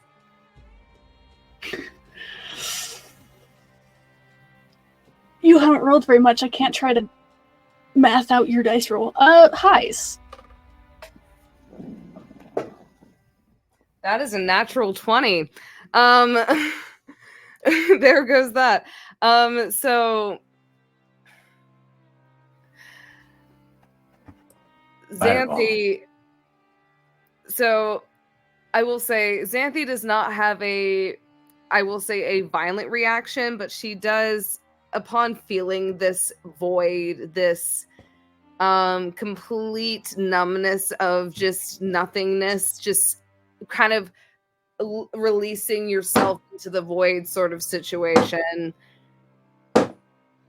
Xanthi kind of just drops her hand where the palms were and the runes were written on, and she is slowly, like, she kind of zones out for a second as her mind seems to go someplace for just a moment, as she is slowly just drawing tally marks in the dirt. And as all this is happening, is not super paying attention to what you're doing because it is a concentration spell for up to a minute. So it starts with that kind of void with tinges of emotions and slowly begins to shift and roil as you go through the emotional journey that Petrichor did the entire night to when they woke up that morning and you had to deal with the anger that they had settled in, of hitting fear of losing the person that means the most to you, to confusion as to the actions that people are doing around you, to just an amalgamation of things that Petrichor just genuinely doesn't know how to have other people understand what they're going through. And it's not like anything you've ever felt before, even if it's something close to it, because it's in this, it's very intense on those core emotions as they're happening.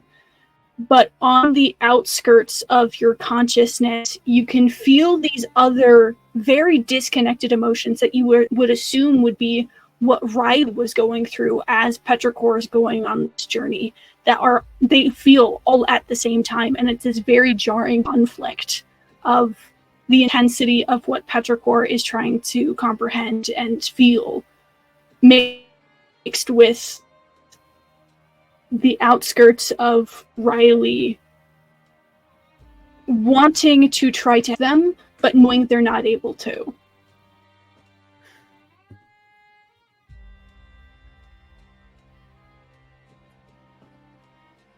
And Petrichor is just keeping their hands placed over top of the one that they drawn the symbol on. As this is happening, their eyes just faintly glowing that very light blue color as the minute goes, and then it all fades, and they kind of blink back into consciousness, a little bit of sweat dropping down their face.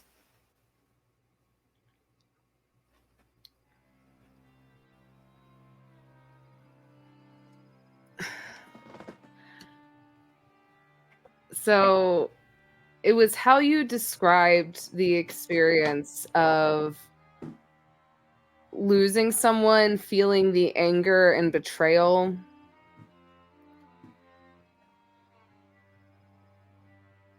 Again, Xanthi, as like she's just kind of sitting here just staring deadpan into the ground. She kind of just takes a moment, and her eyes are very numb and expressionless for a moment before you just kind of see them click. Kind of like a switch flips off in her head as she just slowly gives Petrichor's hand a squeeze. And she lifts her head and just looks at them with a very small smile. There are tears still in her eyes.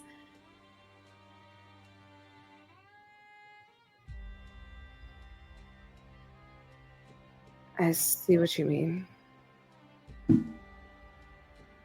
Hard to describe because it's not just me.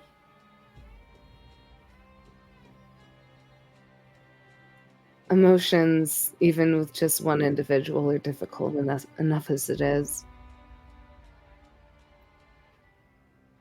Especially when it comes to feeling like you lost someone you really care about.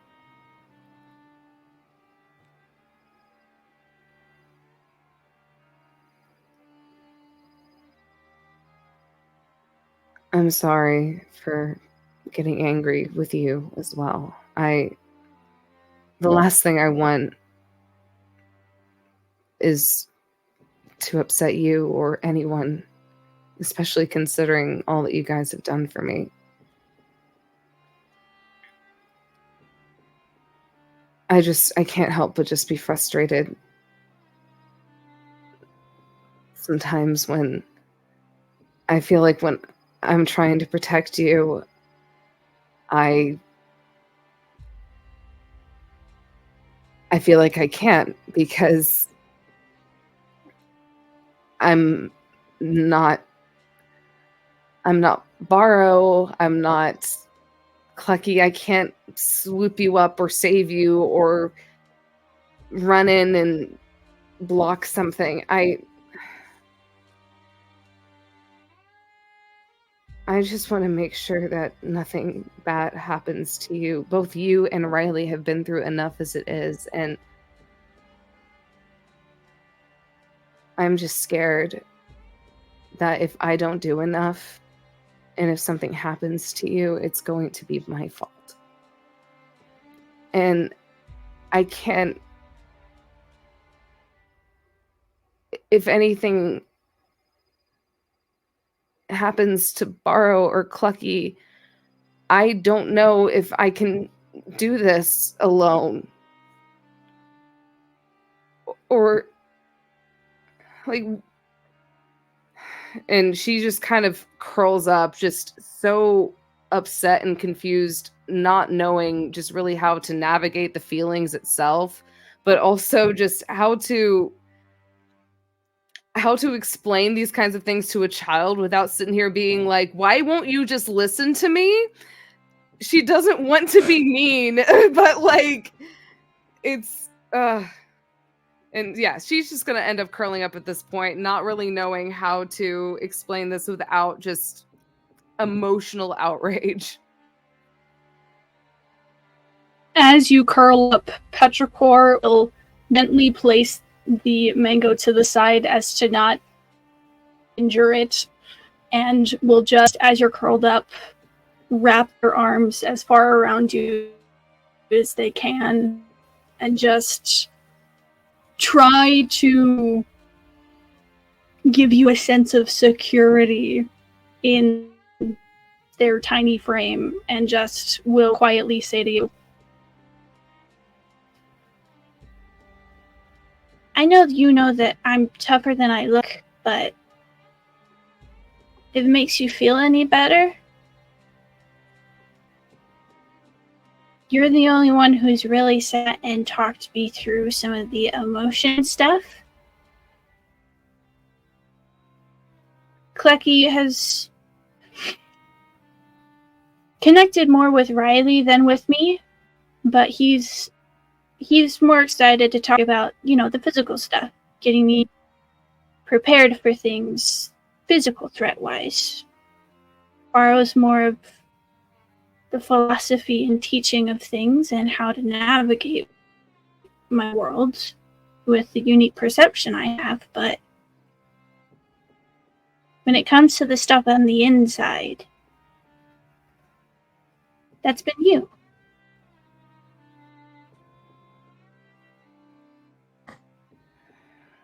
I'll be honest with you, kid, you got the worst teacher, considering I have hardly felt anything until I stopped drinking 3 dimensions ago. And let me tell you, what I've been feeling, it's not fucking easy feeling it right now. But that's what makes you the best kind of teacher. My emotional Because breakdowns? no, you're right there in it with me. You're figuring out how to navigate it, but as you're figuring things out, you're helping me do that too.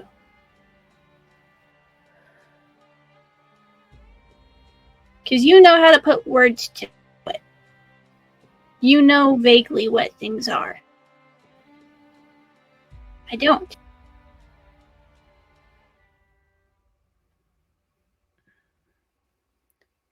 I hardly even know what I'm feeling, let alone putting words to it. The only thing I know is understanding how some other people can feel sometimes, just because that is the only way I survived for as long as I did. It's...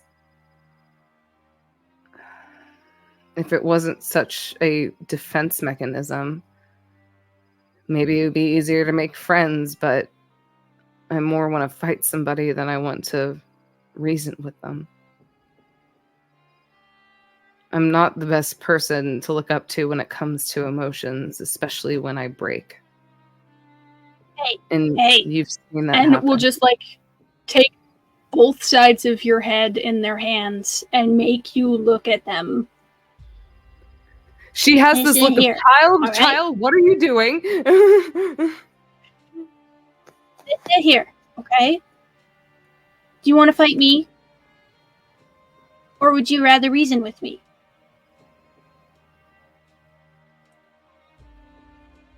I never want to fight you, but I'll be honest, reasoning with you is not the easiest thing in the world, but I can't really argue considering I'm the one talking. But you don't want to fight me, right? No. Do you want to fight Barrow?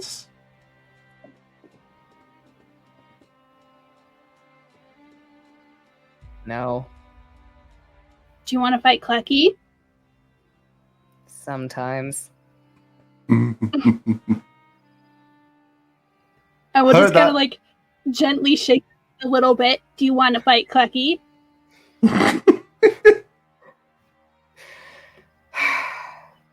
No.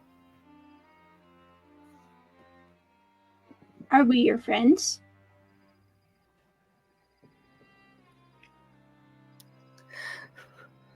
God damn it.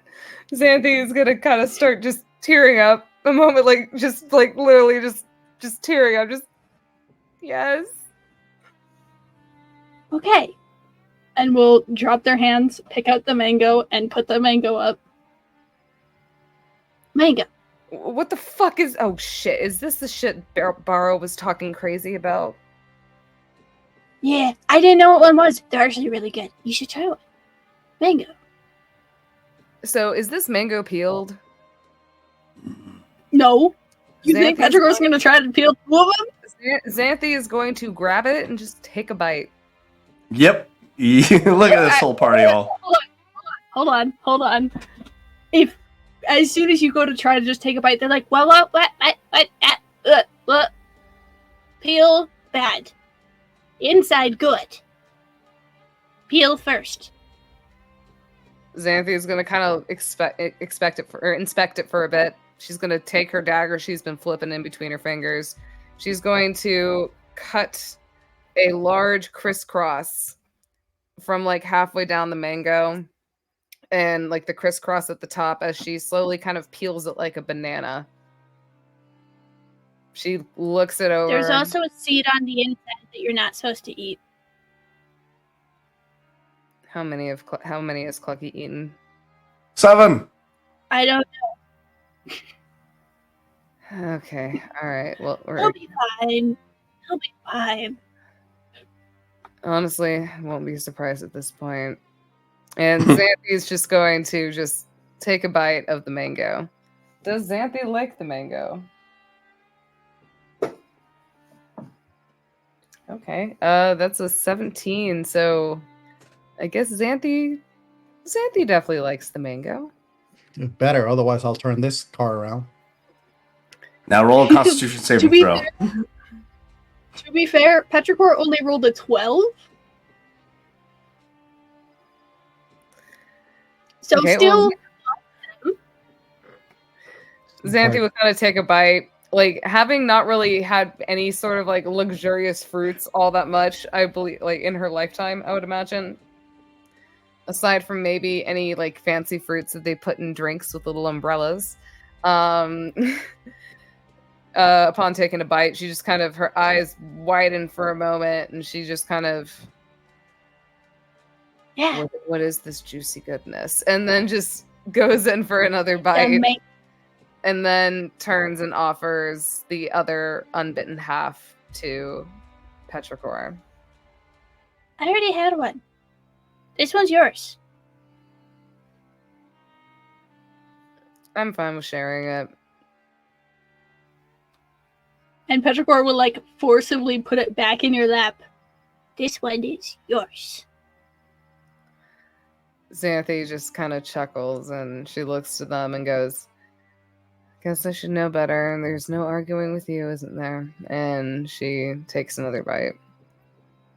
Sometimes you gotta be okay with having things on your own. Having things is something I'm just even still getting used to, kid. But I'll try my best if you try your I know. best. That's why this one is yours.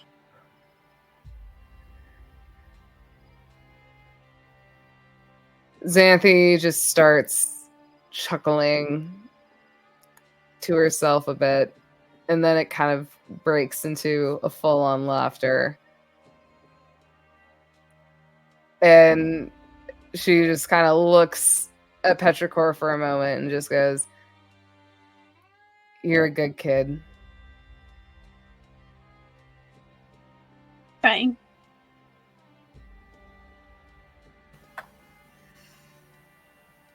After this comment, the camera slow pans away. Xanthe indulging in mango. And after a moment, the screen fades to black, and you see to be continued next time on the Dimensional Dial of Dr. Diago. Oh. I love it. Fireball! Dun, dun, dun. Thank you to everybody who tuned in this evening. It was a heavy RP session of all different emotions, and I'm just fucking happy to get to play pretend with you people. We love playing pretend with you, Matt. Listen, even though it's listen. slightly traumatizing.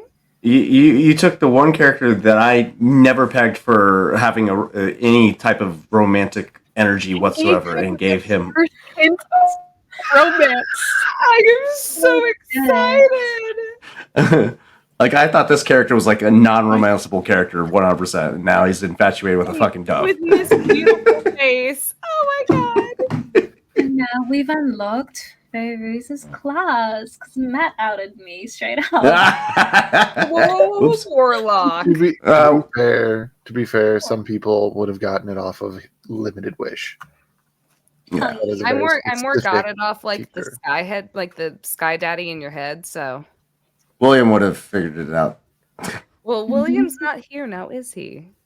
No, I get to use my fun stuff because every time we go into combat, for whatever reason, I'm not here, so I can't.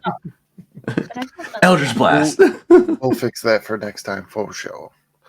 That being said, thank you again, everybody, and yeah, we will see you all again next time. Goodbye.